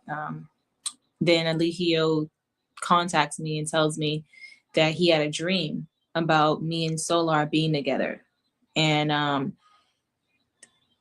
at that time I believed him, because that same night I had a dream with Solar. So it just freaked me out. And I thought, you know, because he was like this mystic being, that he was able to tune in, you know, and catch the frequency and, you know, prophesize, you know. So I believed him. And basically the next day we got onto the phone, and he told me that he wants me to come back to Puerto Rico, come to the tribe and be with him and be with Solar and be with Zoka at the same time. And I was just like, you know, I don't know if Soka liked that. He was just like, yeah, he'll be all right with it, basically. So I was like, okay, sure. If that's the case, if she's willing to like do the polygamy thing with me again, like that'd be awesome. Like, let's do it. So fast forward, you go there and things are not what they seem. No, not at all. When I get there, he's telling me that no, like you're not going to be with Solar. And then he does a whole live. Right. He does a whole live of exposing that I'm there. He was not supposed to expose that I was there. And so he did the Dr. Bishop episode.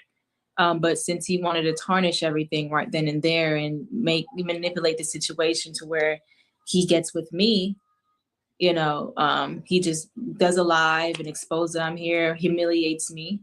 You know, the humiliation. And let me tell you what in that humiliation video, what he did. Mm-hmm. He called out certain people names. You know, we're not going to go to say their names. The people that were supposedly like coming to your rescue during the TK. Well, I guess they thought they were coming to your rescue, but you had chose to be there, and there was nothing really a big deal to rescue you from. But they came to come to your rescue in that situation, brought you around them. And then you go back there, and then the whole thing is to cut that tie with that other person. Yeah, so that wasn't that video. It came later down the line. So what happened was he chose to humiliate me even further and make me expose secrets.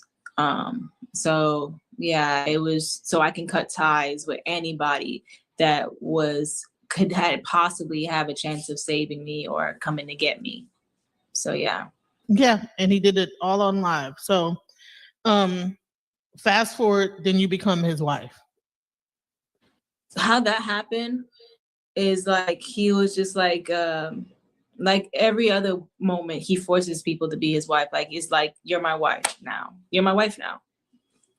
Deal with it. So basically, someone had asked on live if I was a wife now, and I didn't know how to answer that. So after like a few seconds of being silent, I looked at him, and he was like, you know, sucking his thumb and basically nodding and saying, yes, say that you're my wife now. And I was like, okay, yeah, I'm his wife. So that's how I became a wife to him. All right. Now I'm sure people know that the rest of the story as far as that's concerned, like when it comes down to like being that you became his wife. What was the dynamic like of the women in the house when you finally went to Atlanta? What was the dynamic between you four as his wife?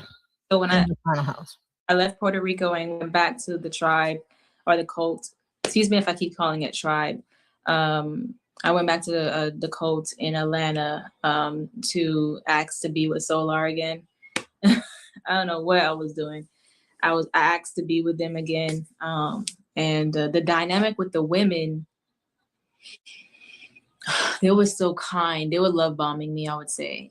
They were so kind and just so loving and wanted just giving me spiritual baths and, you know, just giving me clothes to wear. And, you know, they were just really nice at the time. I would say that we never had a problem, honestly. It was always a problem when, you know, Alehio would triangulate the women, you know, so yeah. So at some point, that whole relationship became like a whole like shit show. That's all I could put it as. You know, it became like, but they say that it was performance. Like, oh, he was put on a performance. He started becoming the three god. What made him turn into the three god? What was that metamorphosis like? I literally just looked at the comments, and I want to address this real quick, if that's okay. No, I'm not still in love with Solar. I'm gonna say that right now. Someone told y'all she's still in love with Solar. Please cut the crap. Please cut the mess. I've moved on. I'm in love with someone else. I love you, baby. That's my husband. In my mind, in my mind, like I'm good where I'm at, and I want people to respect the relationship that I have. Solar is the father of my child, and that's it. I want to just say that for the record. Okay, thank you. Moving forward, though.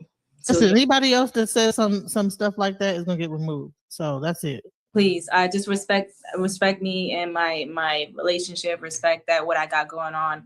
That I'm not posting publicly right now. Well, I was asking her questions about that. That's why she was answering the question, because this is not just about like the cult itself. This is about what like relationship. Because at the end, when she finishes telling the story, we're gonna have her talk directly to Coach K and Nyla, and we're gonna like talk about healing from here on in. You know.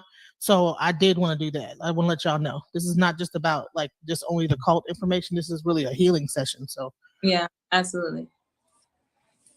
So let's get into, okay. So then, you know, he becomes the three god. You guys begin putting on these performances. You're on Signetter. Y'all are dressing up 3-3-3. Was this all like some kind of weird? I mean, it was weird. I'm like, it was the whole thing, the change from whatever y'all were doing before to this 3-3-3, and then him going. Do you think that all this was a performance because like there was like some TV notoriety that you guys were about to get, and so he was trying to put on a show for that to like create like a TV show, or was this really like how he was really acting? He was acting like this off camera as well. You know, he would have different personalities though. One moment he's three god, the next minute he's, you know, Alehio. The next minute he's Dr. Bishop. The next minute he's like this supernova Casanova guy. The next minute he's a Jaguar. You know, the next minute he's Batman. It was a lot of characters that he put on, but those characters were like personalities, I would say. I wouldn't even call them characters. They're personalities, because he like Slick had a personality disorder or something. Did you guys start taking more marijuana during that time? Because I noticed that when marijuana was more introduced, the more bizarre it became. Would you say that? Yeah. Like, hold on one second. Okay, let's get back to the coaches. Let's talk about that. Damn, he sounded like Sybil. Yeah. He was. It was weird, you know? Yeah. That marijuana just allowed those personalities to come forth. You know, that's what it was. Yeah, I believe that weed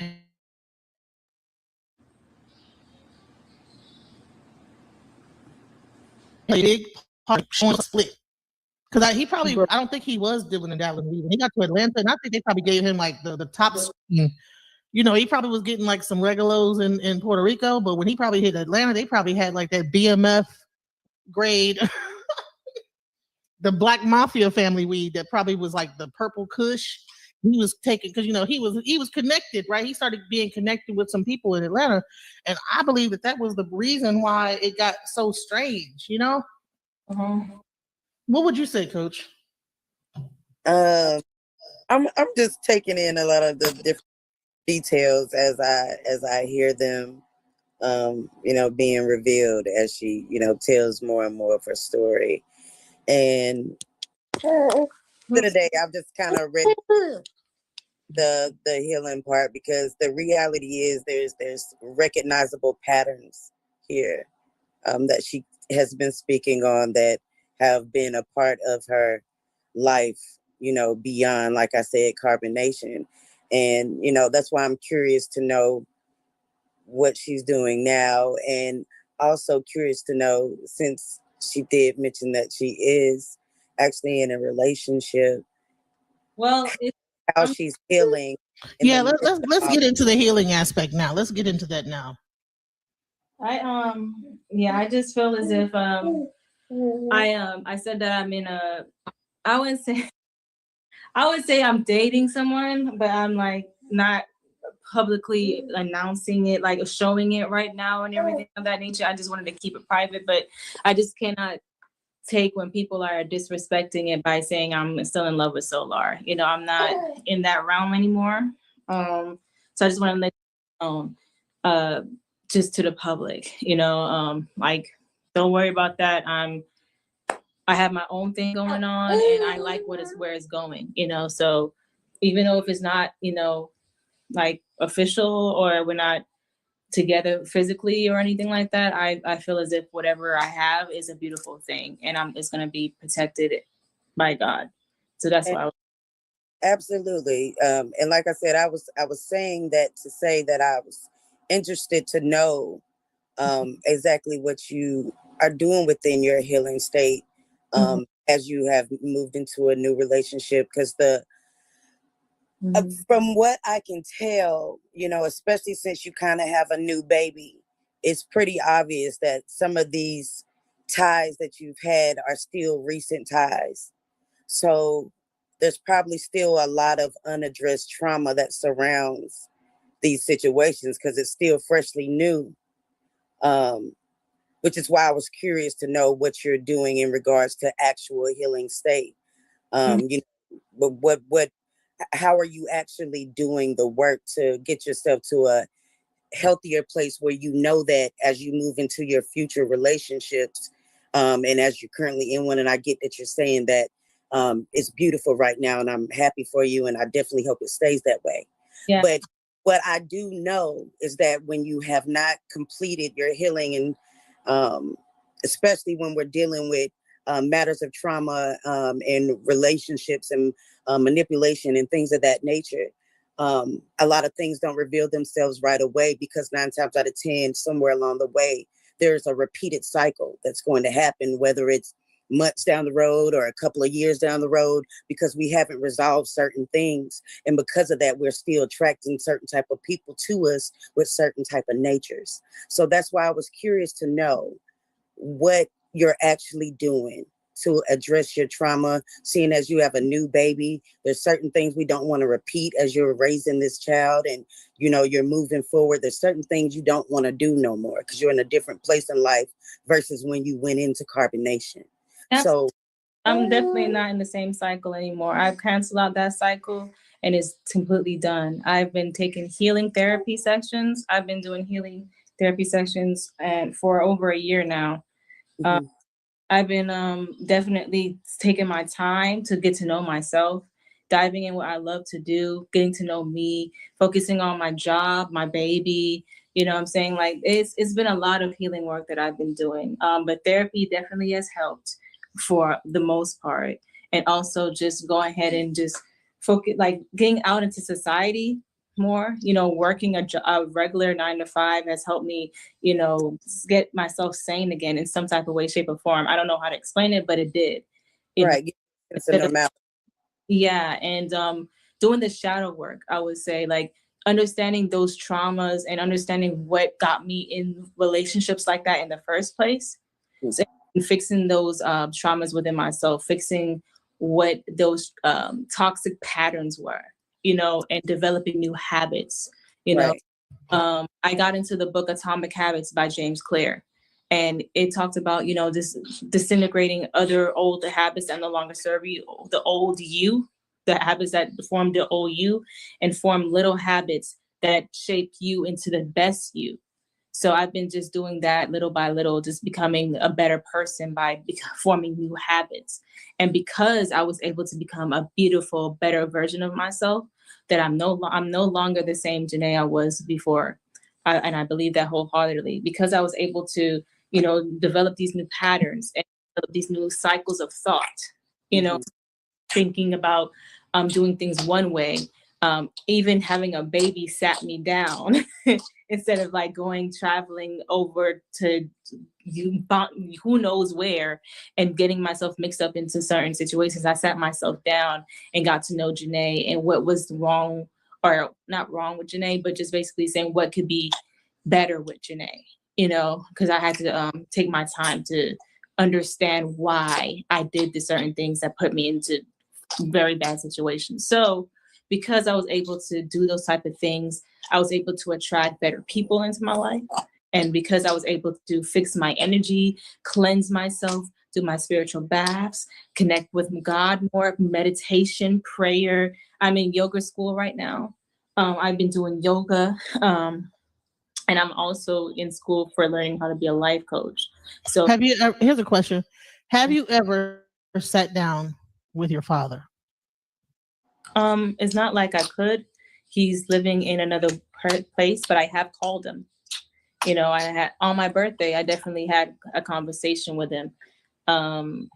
He's the kind of person that just don't care. And I've tried to have healing conversations with him. My sister have sat down with him whenever and did a healing session. I just did my stuff on the phone, and he's just. He would say he's sorry. He would say he's sorry because, he didn't know how to be a father. He didn't know how to be a dad because he didn't have a dad. And he was just doing the best that he could and knew how to do. And that's when also my sister had told me that he took out anger on us by not being there for us. So I had like conversations with my dad that was healing, and I definitely had conversations to address like, I love you, so please don't forget my birthday. Like you're my dad. Even though you wasn't there the whole time, I just want you to know that I still love you, and all these things. So yeah, I have had conversations with my father. I just don't. Coach K, I want to like. So wait, hold on. Here's a question: is your dad like involved with your baby now as a grandfather? No, and I don't expect him to be. Coach K, let's talk about the impact of a father and how like that could affect certain things with relationships. Well, whether it's a male or a female child, the impact of both parents is equally important. But when it comes to a girl, because we set out to look for a man or a companion in the future, it is generally in the best interest to get those ideals from your father. Your father is generally the first man that's held you, that's fed you, that's protected you. Your father is generally the person that is there in a heavy capacity. But in our current society and culture, it has become very, very common to have one parent households. And a lot of times those households are with single mothers. And the reality is that even in these single parent households with the mothers, they are not always conducive to the child, because a mother, depending on how healthy she is, may not be benefiting the children either, which is why it's important to have both. Now, when we're looking at it from a relationship standpoint, then yes, we want our fathers to be there for our daughters because it's important that they see that love. But more importantly, it is important that a child see their mother being loved. Do you think that from a shadow work perspective, it would benefit her to really, really dive deep in some kind of way with Well, her the reality to heal that wound? Because I believe that there is a wound there, you know? Yeah, well, obviously, I, definitely. She's clearly, issues from what happened from her father being neglectful and not being there for her and her sister. So clearly, there's abandonment issues. And when we suffer abandonment issues in close relationships, we generally go through a grieving process as well. So now you're dealing with grief because it feels like the death of a relationship, the death of something that was supposed to be there that you turned out to never have. So there is going to be trauma from that. But what I can say is based on what you have said to me, Miss Janae, it's obvious that, okay, you are doing your work. You are making the effort. You are going down the alley. You've reached out to your dad, like you said, which for anyone that really does the work, you understand that actually addressing the people that have offended you is a part of doing that work. So by her actually taking the time to actually go and speak with her father, or, whether it's over the phone or whatever, she took the time to try to hold that conversation. And her sister obviously has done the same thing. And the reality is he's still not there. And what we have to understand about healing is that we are not always going to get the result we want at the end of that journey. And it's not about his apology. It's not about him stepping up and doing what she needs him to do. It's about her addressing it, saying how she felt, making it known where she stands. And from that point, creating whatever boundaries she needs to protect herself, her emotions, and her children from repeating that same offense, which is why it is not a bad idea that she doesn't care that he's not around for her child. Because the reality is, let me tell you something, you can't really miss what you never had. And it is better for that child to grow up loved and surrounded by the people that are there than to have to deal with the pain and anxiety of someone's absence that was never there. So I tell people all the time, we have to learn how to accept things in different stages in our healing. And everybody is not going to be there to give you closure. Everybody's not going to say what you want to hear. So sometimes we have to, as I said on, Nepal show last night, we have to let go and let God. You just have to understand that it is what it is. So everything ain't gonna come with a definitive answer to our issues and the things that burden us in heart, mind, and spirit. Some things we have to recognize that we have to overpower, redirect, reconstruct ourselves within, and re-identify those emotions to something else so that we can move forward and be able to release those past transgressions, even if we don't get the result we're looking for. So I would never tell any client to force themselves to try to recreate relationships that were already broken. You address them and you give the person the opportunity to do the same. But clearly her father still has his own trauma, work, transgressions, and things that he needs to do because, as he already said, he didn't have a father and he didn't know how to be one. So clearly his life path has led him to a point where he's become complacent and okay with where he's at within his grief and his pain, because that's what that is. That is grief and that is pain. Would you agree, Janae? Oh, I think she's dealing with. Oh, go ahead. Yeah, I think she was trying to breastfeed the baby or something. Actually, Hey. I'm swinging her around. I absolutely, positively agree, and I'm glad that she's saying all that she's saying because that's why I went mute, because she does like to talk a lot. I definitely agree with what she's saying. Just because he's not in my life doesn't mean I'm not healing. That doesn't make sense to me to just think that way. I think that I did whatever I could, and to overextend myself, that would be a toxic trait. Absolutely. Oh no, and trust me, I'm not trying to dig into you. I'm just trying to do this for people that might watch this, that might have fathers that are the same way.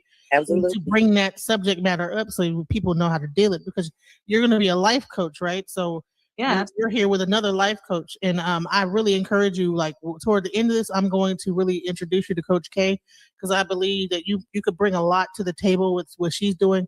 I think Nyla was trying to say something. Go ahead, Nyla. That classic, common cliche, but it is so truthful that when you start to develop self-love you will find that a lot of relationships and things don't matter because that love is coming from the inside. Absolutely. Absolutely. Coach K, I think it was a good point that you brought up about, healing the root cause of why you behave the way you behave and accept things that are non-beneficial. Because you don't clear that up, you're gonna keep repeating that pattern. Absolutely. It's a proven fact. There's statistics and data on it. This thing of mental health and self-care and self-love is a very big deal, and it's way bigger than just going to get your nails and your hair done or going to the spa and getting a massage. It's bigger than that. And I think a lot of people don't understand what it truly means to do self-care, self-love, self-respect, all these different things we're supposed to do for self. And it requires work in order to do that, because we live in a society that tells us to listen to what other people think of us all the time.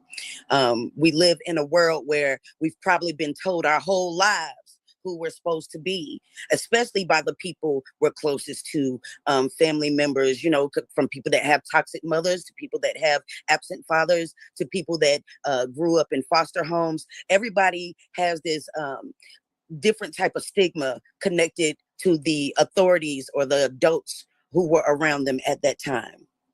And the moment that we decide that we're going to take real accountability for our own minds and our own thought processes, we begin to develop the confidence to actually shake off all the things that were said about us, all the things that we didn't think we could do. And that stuff comes with work, which, like I said, she's clearly doing it.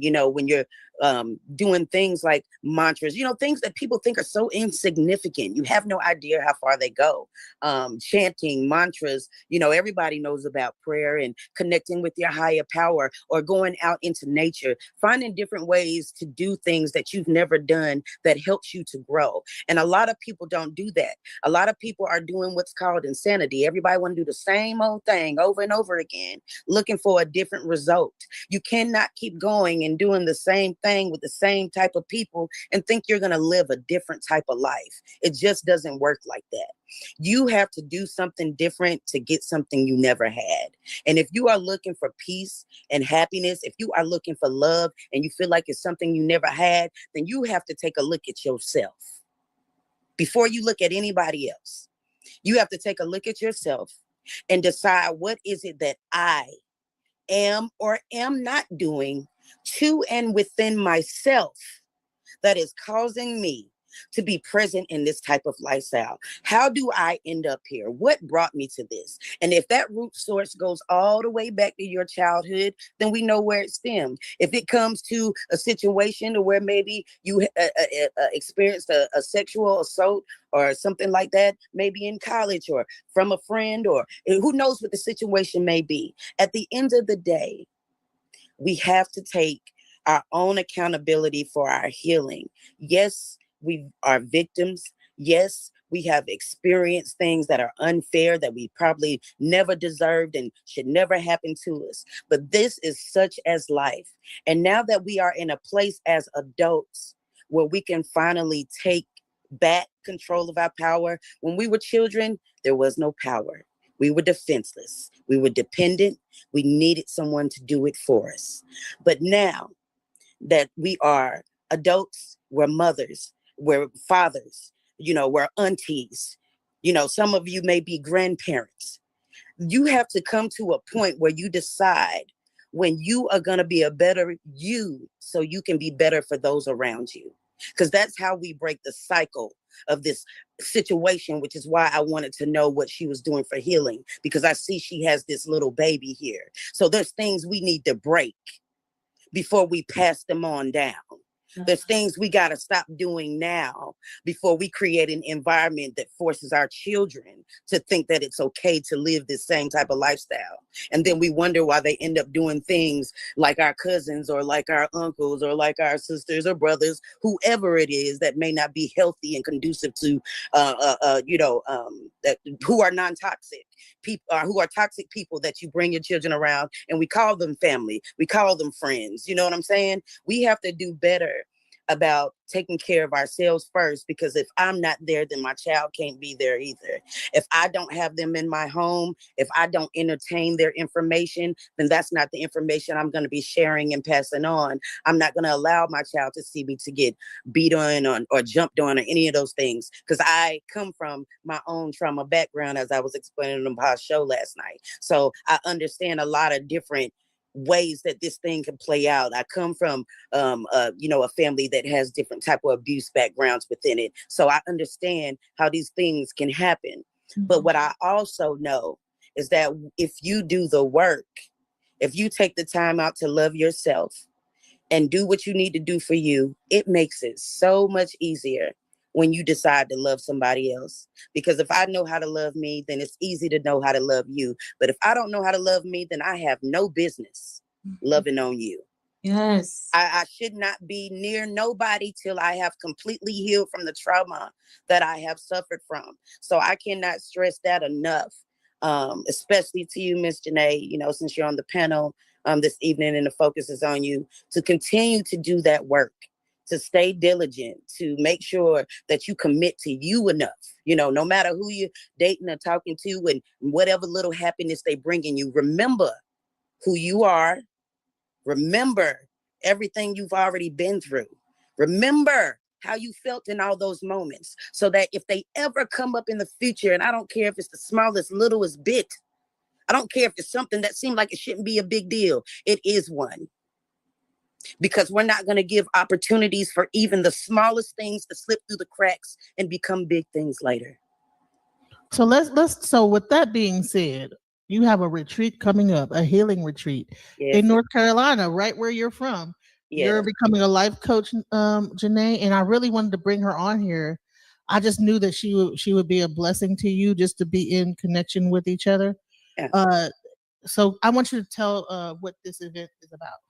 Well, this is the 2024 Women in the Wild post-trauma and healing camping retreat flyer, which I'm going to be doing at Coble's Landing in Polkton, North Carolina. For anybody that's from North Carolina, it's about 45 minutes outside of the Charlotte area. Basically, we're going to be doing everything from, talking about empowerment to martial, oh Lord, what's the word I'm looking for? Hand-to-hand combat with a martial arts teacher. We're going to be doing artistic expression with a painter that's going to come and show how to, use painting as healing therapy. We have a few different people that are going to be coming and speaking, just from everything on topics of empowerment to how to go through survival steps of post-trauma healing.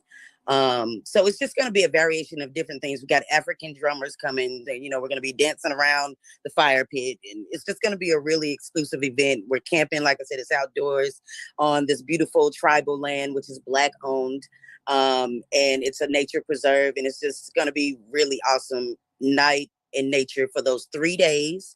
It's going to be April 19th through the 21st. And I'm looking forward to it. I'm going to make sure the ladies are taken care of. We're going to do some horseback riding, possibly ATVs, still working out a few little things and details in the itinerary. But yeah, we're ready to go. I'm ready to love on them and share with them and allow them to share with me. And all the different speakers are going to be coming to give everybody every bit of what they can within that weekend to help them be equipped to move forward in a more positive, healthy nature, having released any anxiety, depression, overcoming domestic violence or any type of, sexual assaults, or anything of that nature, whatever it is that you're suffering from, whether it's just, you just need a moment to have companionship amongst other women, sisters who are like you.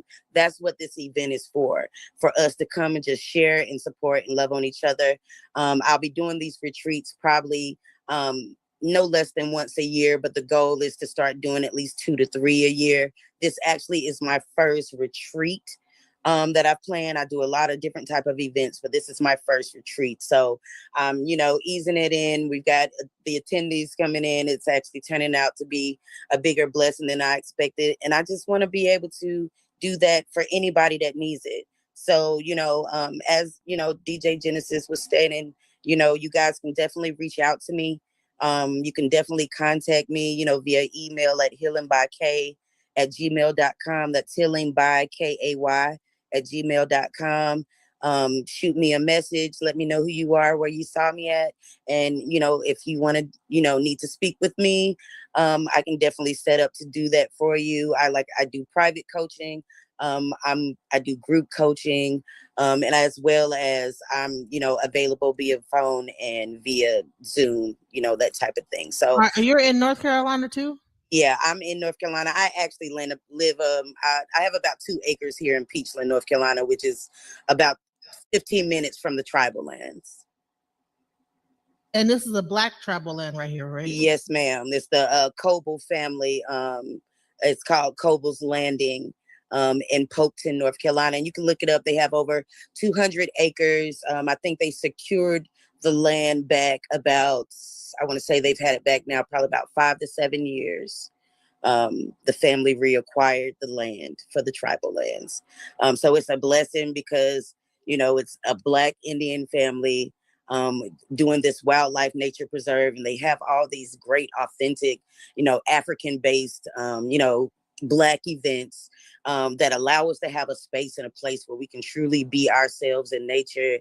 And it's beautiful, and they're adding so many different things to it, cabins and everything on the nature preserve, which I didn't get to take advantage of because they literally just put up the cabins this month. So on my next retreat there, I definitely plan on taking advantage of the cabins. But this time we are women in the wild. We gotta be in our tents. Everything is provided. The food, I have a chef coming to bring breakfast, lunch, and dinner. I have a massage therapist that's gonna be there to rub the ladies down as they leave and make their way back home in the end, so that everybody's relaxed and feels great. And it's just going to be a good time. We are looking for sponsors. If you're interested in being a sponsor, we have different incentives for sponsors. So feel free to email me for that as well. Or if you just want to be a blessing and support this, endeavor, this initiative to support these women and bring them the best of healing opportunity possible, feel free to shoot a donation of any size. Anything is welcome. Everything is a blessing to my Cash App, which is Healing by K09. So that's Healing by KAY09. So if anybody just wants to participate, we are more than happy to take that assistance, because I just want to be able to do as much for them as I can. Do you know Dr. Mitchell Gibson? He's from South Carolina. Sounds like a familiar name, but I don't think I know him directly if I do. Yeah, he's a energy healer in Really? South Carolina. I would more because there's a African tribal land, and they turned a town into, it's called the Oyotunde tribe in South Carolina. So I plan on doing a retreat there. So he probably knows about it then. Dr. Mitchell Gibson, yeah, I know what you're talking about. Oh, your Tunji village. I've been, Yeah. but he's not associated that I know of with that particular tradition. I just thought you would know him. He's pretty much, I would say, world renowned, and he lives. I thought they were in South Carolina, like on your Tunji. That's South Carolina, right? Yeah, I'm in North Carolina. Yeah, but that's why I said his name sounds familiar, so I may have heard or something, but I don't know him enough to be able to pull his name right off the top of my head and know who he is. Yeah. Okay. Yeah. But I definitely appreciate you ladies for allowing me to share that. And Miss Janae, I mean, did you have any questions? Were there anything that you may feel like you want to ask me or whatnot? But I know you already have a coach, you're already going through your healing and you see your therapist and all of that. So it's totally fine if you don't. But while I'm here, if there was anything you wanted to ask me, I definitely don't mind answering that question for you. I appreciate you, Coach K. I don't necessarily have any questions, but I do want to say thank you, Joe. Thank you. Like you, oh man, you was just saying everything that I couldn't have said. Like you said it way, way, way more detailed. And I just want to say thank you for the healing work that you're doing for our community. You're a beautiful divine channel. Like goes through you amazingly. I can see that. I know you feel yourself. I don't know how to explain it, but I feel this right here warming up. You know, God all in you and all around you. Thank you. Definitely someone everyone should be seeing in this group, in this room. We need to go ahead and let that be known that we need to get to that retreat that you're doing. I believe that you're doing a wonderful service for our community. I just want to say thank you so much for healing so the women can be healed. You're very welcome. Look, I had to, like I tell everybody, we have to do it for self first. To heal y'all is to heal myself. You know, it keeps me in constant reflection, you know, of where I've come from and where I'm trying to go and who I want to be. So it's a blessing to me to be able to do this type of work because it keeps me grounded and it keeps me from repeating my own past cycles. Because as long as I'm preaching to y'all, then I'm actually preaching to self. So just know that. If I'm preaching to you, I'm definitely preaching to me every time. And she has told her story on the Pasha Dawes channel last night. So I will share with you the link because she has her own survival story. Absolutely. That she went through. And, you know, it's a blessing that she's still here. So I just wanted to, like, you know, bring her here because I was like, wow, that's a great, what she's putting together is spectacular, you know.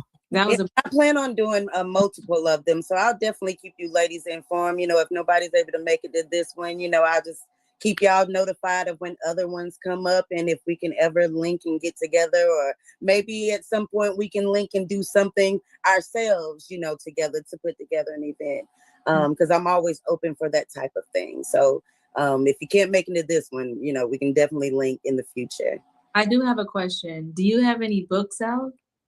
That's the thing. I have yet to write a book. I have a couple of regular books that I wrote and put out myself a few years ago, but nothing in regards to dealing with the trauma, because I actually hadn't got to that. That's just when I was writing poetry, because I'm a writer and a music artist as well. So I do a lot of that because that's my secondary way to be able to do therapy for myself is through my music.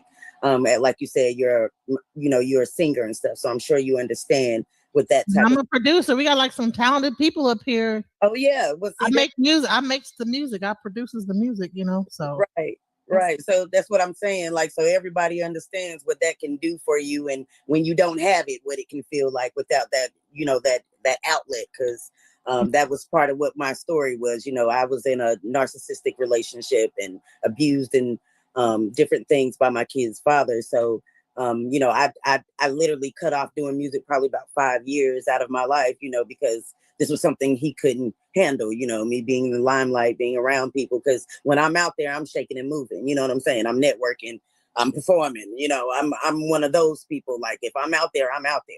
So but that's neither here nor there right now. But like I said, I hadn't did that yet. It's been on my mind.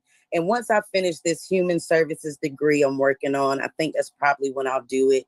Because taking this human services program and working on this degree is actually allowing me to dive a little deeper into the what and the whys and the hows of our makings and, you know, our culture.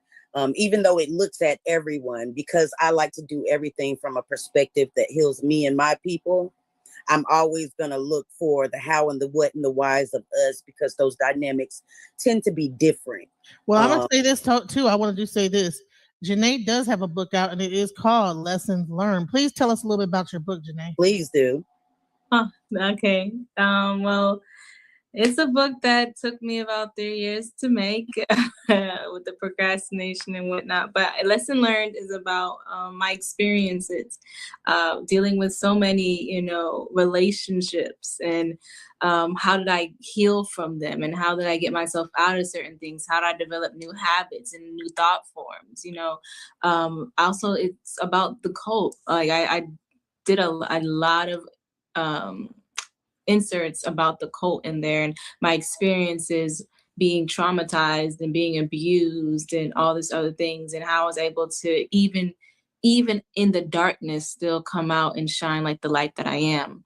So I just wanted to extend that to the community, just so they can get to know me and get to better understand my situation, but also to get to better understand their own situations, because a lot of us have been going through toxic situations, toxic relationships. And the only extreme about mine was that I was in a cult. So I just want to make sure everyone know that everything in lesson learned could be relatable for you. And I just wanted to share this with y'all. So yeah, it's lesson learned. I'm pre-ordering it right now, meaning that it's not out yet, but it will be out soon. So people are putting in their pre-orders for the book. I do have Kindle and book deals as well, meaning that you can get a Kindle and a book in a package, and because I also make candles. So yeah, that's the book, lesson learned. It's just definitely going through a lot of lessons that I've learned, and a lot of information. I would say a lot of information about narcissistic abuse, a lot about what the trauma responses are and how people can heal from that. All these things. So yeah, that's what it's about. And the Black Jim says, "Good job, Capricorn sister."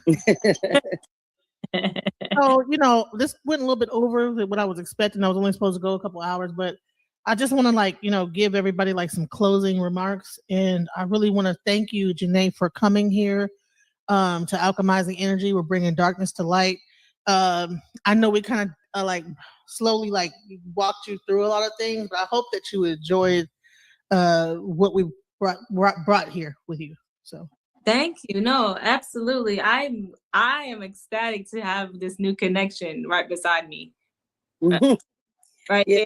You know what I'm saying? Definitely. Please email me and feel free to contact me.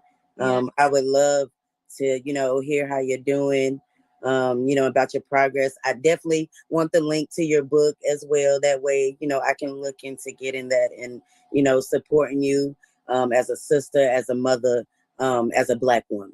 Appreciate that is. You can find me on Instagram. My name right there is Janae Alexandria, Alexandria. And if you want to, it's right there, right? Mm-hmm. Okay, gotcha.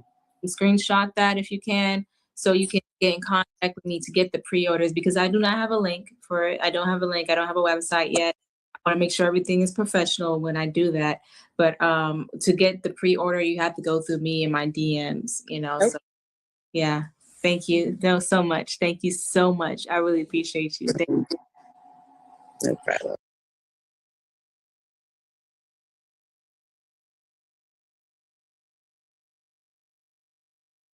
So I did this interview,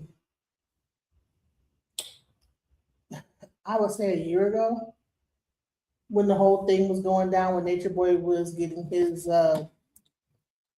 right after he had gotten sentenced. And I think it's interesting because now there is a documentary called The Cult of NaturBoy. And I want to, because I think, I love SETI. I want to give his opinion on this documentary. Let's go. All right, family. Black Power. You live with the general. Man, we got another fire presentation dropping right now for you. We talking about the Code of Nature Boy documentary is dropping on Hulu. Oh, just a second, family.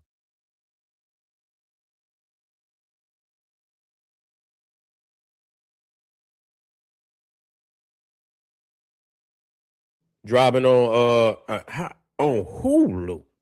Who knew? that they would drop some shit like this on Hulu. You see what I'm saying? And Disney, pedophile network. You see what I'm saying? But anyway, it's amazing to me. I'm like, damn, that they found the energy to put some shit out like this. And this is crazy. That these types get more airplay, they get more motherfucking video play, and they find, goddamn it, do one on Khalid Abdul Muhammad. They go get the worst, and this is, and see, again, we got the types out there that promote this garbage. You see, all the motherfuckers out there support it, and these fraudulent types. I'm gonna just say what it is. You know what I'm saying? This is the backdrop of what came after the Collards, the Benz, the Clarks, and this is the garbage. That started. And on the occult, Malachi Z. York, Yahweh Ben Yahweh type of methodology. You know what I'm saying? Classic Malachi Z. York. All these niggas, you know what I'm saying? Come in here with some old crazy sex cult, talking about any motherfucker nigga talking about nature. Nigga, what you mean nature? You know what I'm saying? You nature boy. Nigga, you a man. Nigga, what the fuck is you talking about? All that boy shit, and, motherfucker ain't even, don't want to be a man. Nature boy. And I'm like, wait a minute, nigga. You know what I'm saying? That right there is almost like a false flag, or what's going on. But, they took the time to put this shit on Hulu, and in a time where it's like an attack on consciousness. And I'm not saying he's a part of no but see, they bring these types in. You know what I'm saying? They bring these types in, and people begin to look at this like, oh, all these niggas is the same. They're part of this conscious community. And you got niggas, they don't give a fuck who they push. They don't give a fuck who they push. You understand what I'm saying? You can't go get a job nowhere without a motherfucker running your resume, finding out who you is, what you been doing. You know what I'm saying? And here these motherfuckers, and by time, and you got all these videos, I would never, ever sit down with no nigga like that. I don't give a fuck about views. I don't give a fuck about none of that. That's weak. You understand? The masses is asses. So you can get a lot of stupid motherfuckers. That don't mean shit to me. You see what I'm saying? You could never, but a lot of people push this shit. You know what I'm saying? A lot of people, and it show you.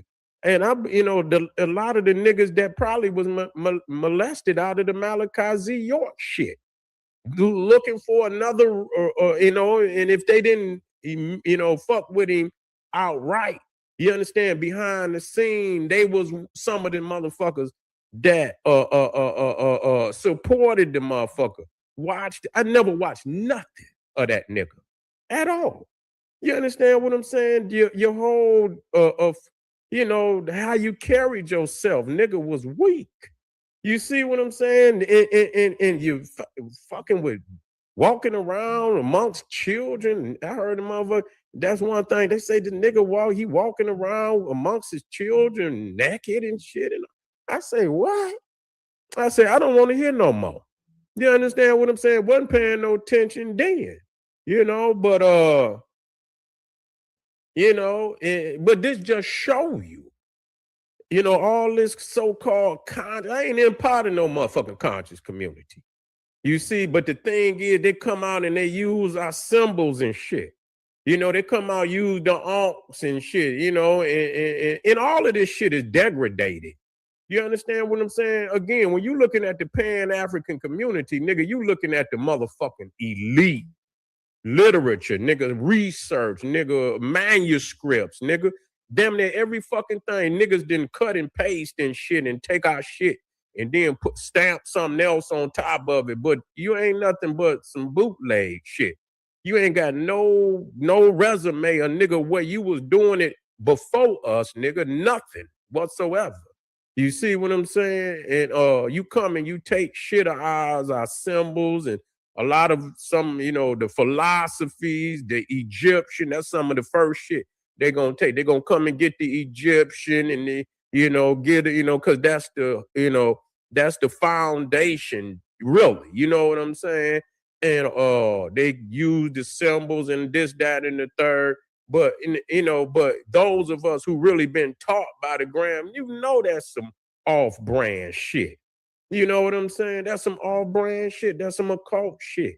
You see? And so now they find time to put this shit in. And I guess people need to see what it is. I guess people need to see how dumb, a lot of people is, and go follow. I mean, because it's never about no motherfucking man, no one man, or no one woman, or none of that shit. So anytime you find yourself so goddamn attached to what another motherfucker is commanding you to do, and you ain't got no you ain't got no strength of self, no solid foundation of self that you can stand on, where you can see where a motherfucker is trying to lead you down the wrong path, that's fucked up. You see what I'm saying? That's fucked up. And that's what they do a lot of time, because he weak. So the motherfuckers, he weak. So you already know the motherfuckers that was fucking with him was weaker than him. You understand what I'm saying? A bunch of spiritually depleted niggas. You see what I'm saying? Just don't say what it is. I don't give a fuck. I hope they hear me. A bunch of spiritually depleted niggas. You was lost. Because ain't nobody that was solid with, you would have saw that nigga from the jump.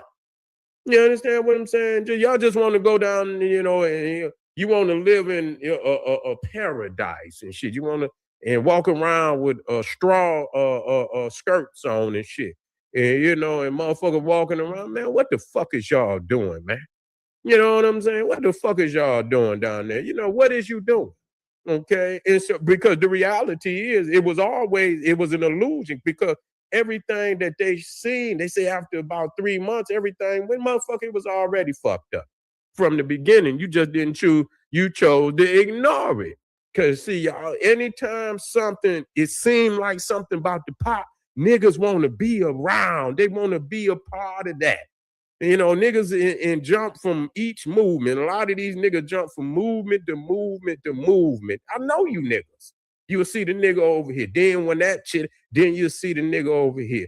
Then you see the nigga hop from philosophy, ideology to ideology, and you just watch them and shit. And all they do is flip. And then all these niggas, different ideologies, and then they try to come together and call the shit the conscious community, and all these motherfuckers got different ideologies. None of them would ever come together in no type of unity, because all they ideologies is telling them to go an opposite direction. So you come in, and that's why I never did fuck. But see, you got weak-minded niggas that don't care. They just want a video. They just want, anything that gonna get them a view or two and shit, this, that, and the third. I didn't like that shit. Never did, never will. You know what I tell motherfucker, you ain't getting on my shit. You see what I'm saying? And real talk, and that's really why you don't see motherfuckers even on my channel. You see what I'm saying? I could be out there doing shit, but I see motherfuckers, they be against the white man, and they like whores. They do videos with white men all day. I say, damn, nigga, every time I see you doing videos with white people and shit. I say, well, what kind of shit, nigga? You supposed to be against the white man. So they'll do anything and shit to where I don't even want to watch your shit. You know what I'm saying? If motherfuckers out on the streets and I might watch you if you out there banging for real. But now you done did so many, I don't do shit like that. Cause nigga, I'm going in. Ain't no cordial or nothing. I'm going in, nigga. So if me and Neanderthal is on there, ain't gonna be, nigga, we is going to war. You feel me? Somebody feelings about to get hurt if the general on there. Feelings gonna get hurt.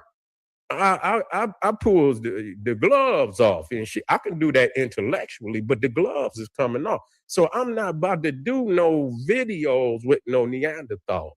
These niggas will do anything to get views and shit and this, that. And I keep my shit raw. You see what I'm saying? I keeps my shit raw.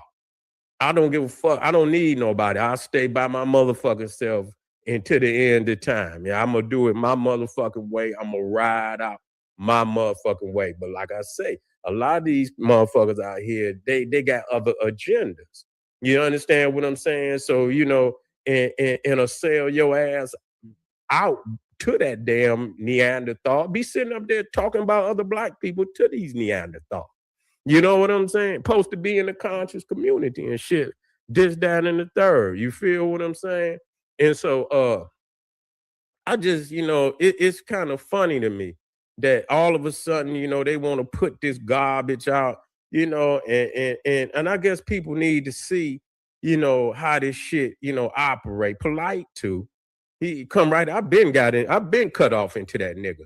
You see what I'm saying? And people knew that when I said this, and really I said the shit way back then, motherfuckers. I say, oh, you understand what I'm saying? When I cut into their ass, I cut raw. I went to break back. Like, yeah, y'all on some homosexual shit. Y'all doing all this shit. Yo, yeah. So which one of y'all niggas is which one of y'all niggas out here is sugar coated? You know, he's saying he got all type. You could be a sugar coated new Wabian and shit. I said, oh, it's right there in the book. I said, okay, who's sugar coated? And then he messing with babies and shit, saying, oh, I said, oh, you in here trying to tell babies in this book, man, that it's okay to be sugar coated? Oh, wait a minute. Where is this?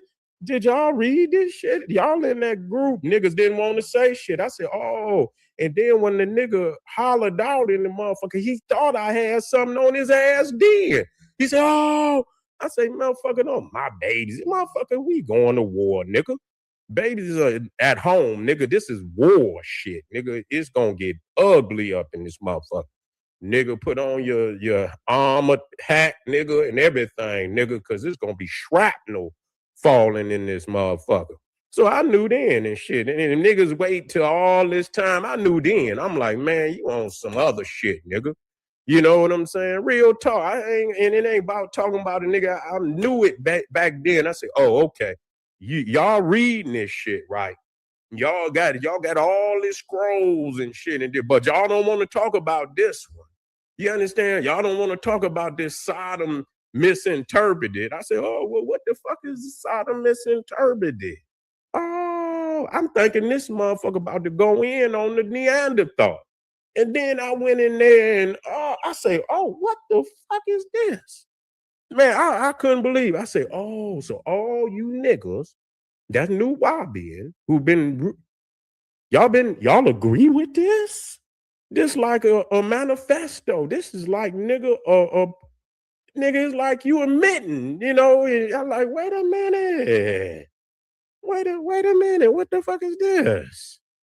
And so, you know, I seen the same shit, and I said, oh, this nigga, somebody done touched that nigga, man. You understand what I'm saying? Real talk. He come out of that same shit, nigga. Somebody done touched that nigga. You see what I'm saying? You out here, nigga, clothes off, nigga. You walking around, nigga, clothe yourself, nigga. Talking about you, nature boy, nigga. That right there sound like some fruit pie shit, nigga. Like, oh, you nature boy. Well, okay, nigga, with fellas in your head and all this shit and diapers on and shit. And, nigga, what is y'all niggas doing? What is you trying to achieve, nigga? You and people will see, and once you understand that and you see, you supposed to be ahead of see, but that's what I let motherfuckers know. I don't cut no motherfucker no slack. I let motherfucker know. Period. This is what they doing, okay?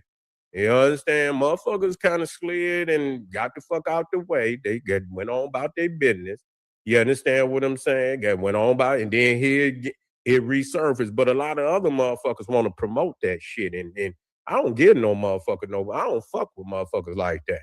You know what I'm saying? But a lot of people do. He had a lot of support from a lot of motherfuckers in the quote unquote conscious community. All you motherfucking green juice eating drinking motherfuckers, and you know what I'm saying, you know, and all, you know, yeah. Yeah, and all that, yeah. Niggas want to sit in a dark room with a lot of smoke in the motherfucker and shit, and you know, and what the fuck is y'all doing, nigga? You understand what I'm saying? This shit crazy. But anyway, family, they went and got this nigga and they put it in, and a lot of people gonna watch it. I don't even really want to watch it. You know what I'm saying? Really, I'm not about to look, because I've seen enough. If it ain't uplifting me mentally, I don't need to see that shit. Y'all gonna go watch that shit. I don't need to see that shit. I'll go watch me some Khalid Muhammad or some Dr. Ben. I wouldn't even waste my time with no shit like that. I don't want to see. I've seen enough of it, you know, to know what happened. And so it's crazy that the Disney and shit openly a fruit pie organization and shit. You know what I'm saying? You know, they find anything, and it's on Disney. You know, Disney. I say, oh, y'all gonna put it on. And you thinking like Disney is supposed to be Mickey. You know, it's Hulu on Disney. You got Hulu, then it's Hulu on Disney. And I'm thinking to myself, man, you know, Disney supposed to be Mickey Mouse and, you know, and Daffy Duck and Goofy and shit like that. But even that, you had to get into it and see that they didn't, you know, intertwine some wicketry in there. You know what I'm saying? They didn't entwine the wicketry, what I call animation sanitation. You see, animation sanitation. You see, cartoonery, buffoonery. You see, you got to know that they indoctrinating the children. So to bring this shit on, I hope, you know, that y'all, you know, I don't, you know, what did I have? Now, I'm gonna tell you, at one point in time, I had Disney, and I'm gonna tell you, I had Disney for Marvel Comics because, you know, I wanted to see the Marvel comic shit. You know what I'm saying? You know, but you know, if at any point in time I see any type of, I'm done. You know what I'm saying? If I see a category for any of that shit, I don't go on it. I don't go on it, even if I don't even go. I'm never gonna go to it because we know that. But anyway, anytime y'all get to pushing that shit and I see a category, oh, fuck you. You know what I'm saying? Let me get up out of here. You know, any endorsement whatsoever, that's an organization I cut ties with. You feel what I'm saying? But anyway, family, get on over there to Patreon. For y'all that want to watch it, I'm not going to promote it. You go find out for your motherfucking self. Go find out. It will be no promotion from the general.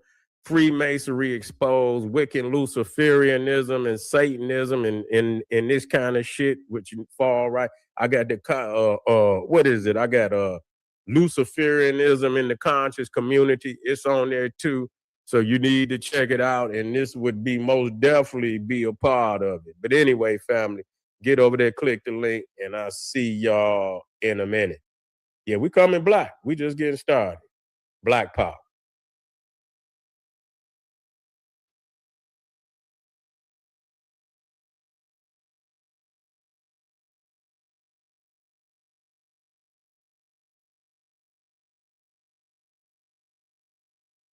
Just when I thought I couldn't find my way out, yeah, I searched the God in me to find my way out. I know it can seem way out, but the Creator flows to and through me from way out. I'm talking way out, yeah. See if you believe in the God in you.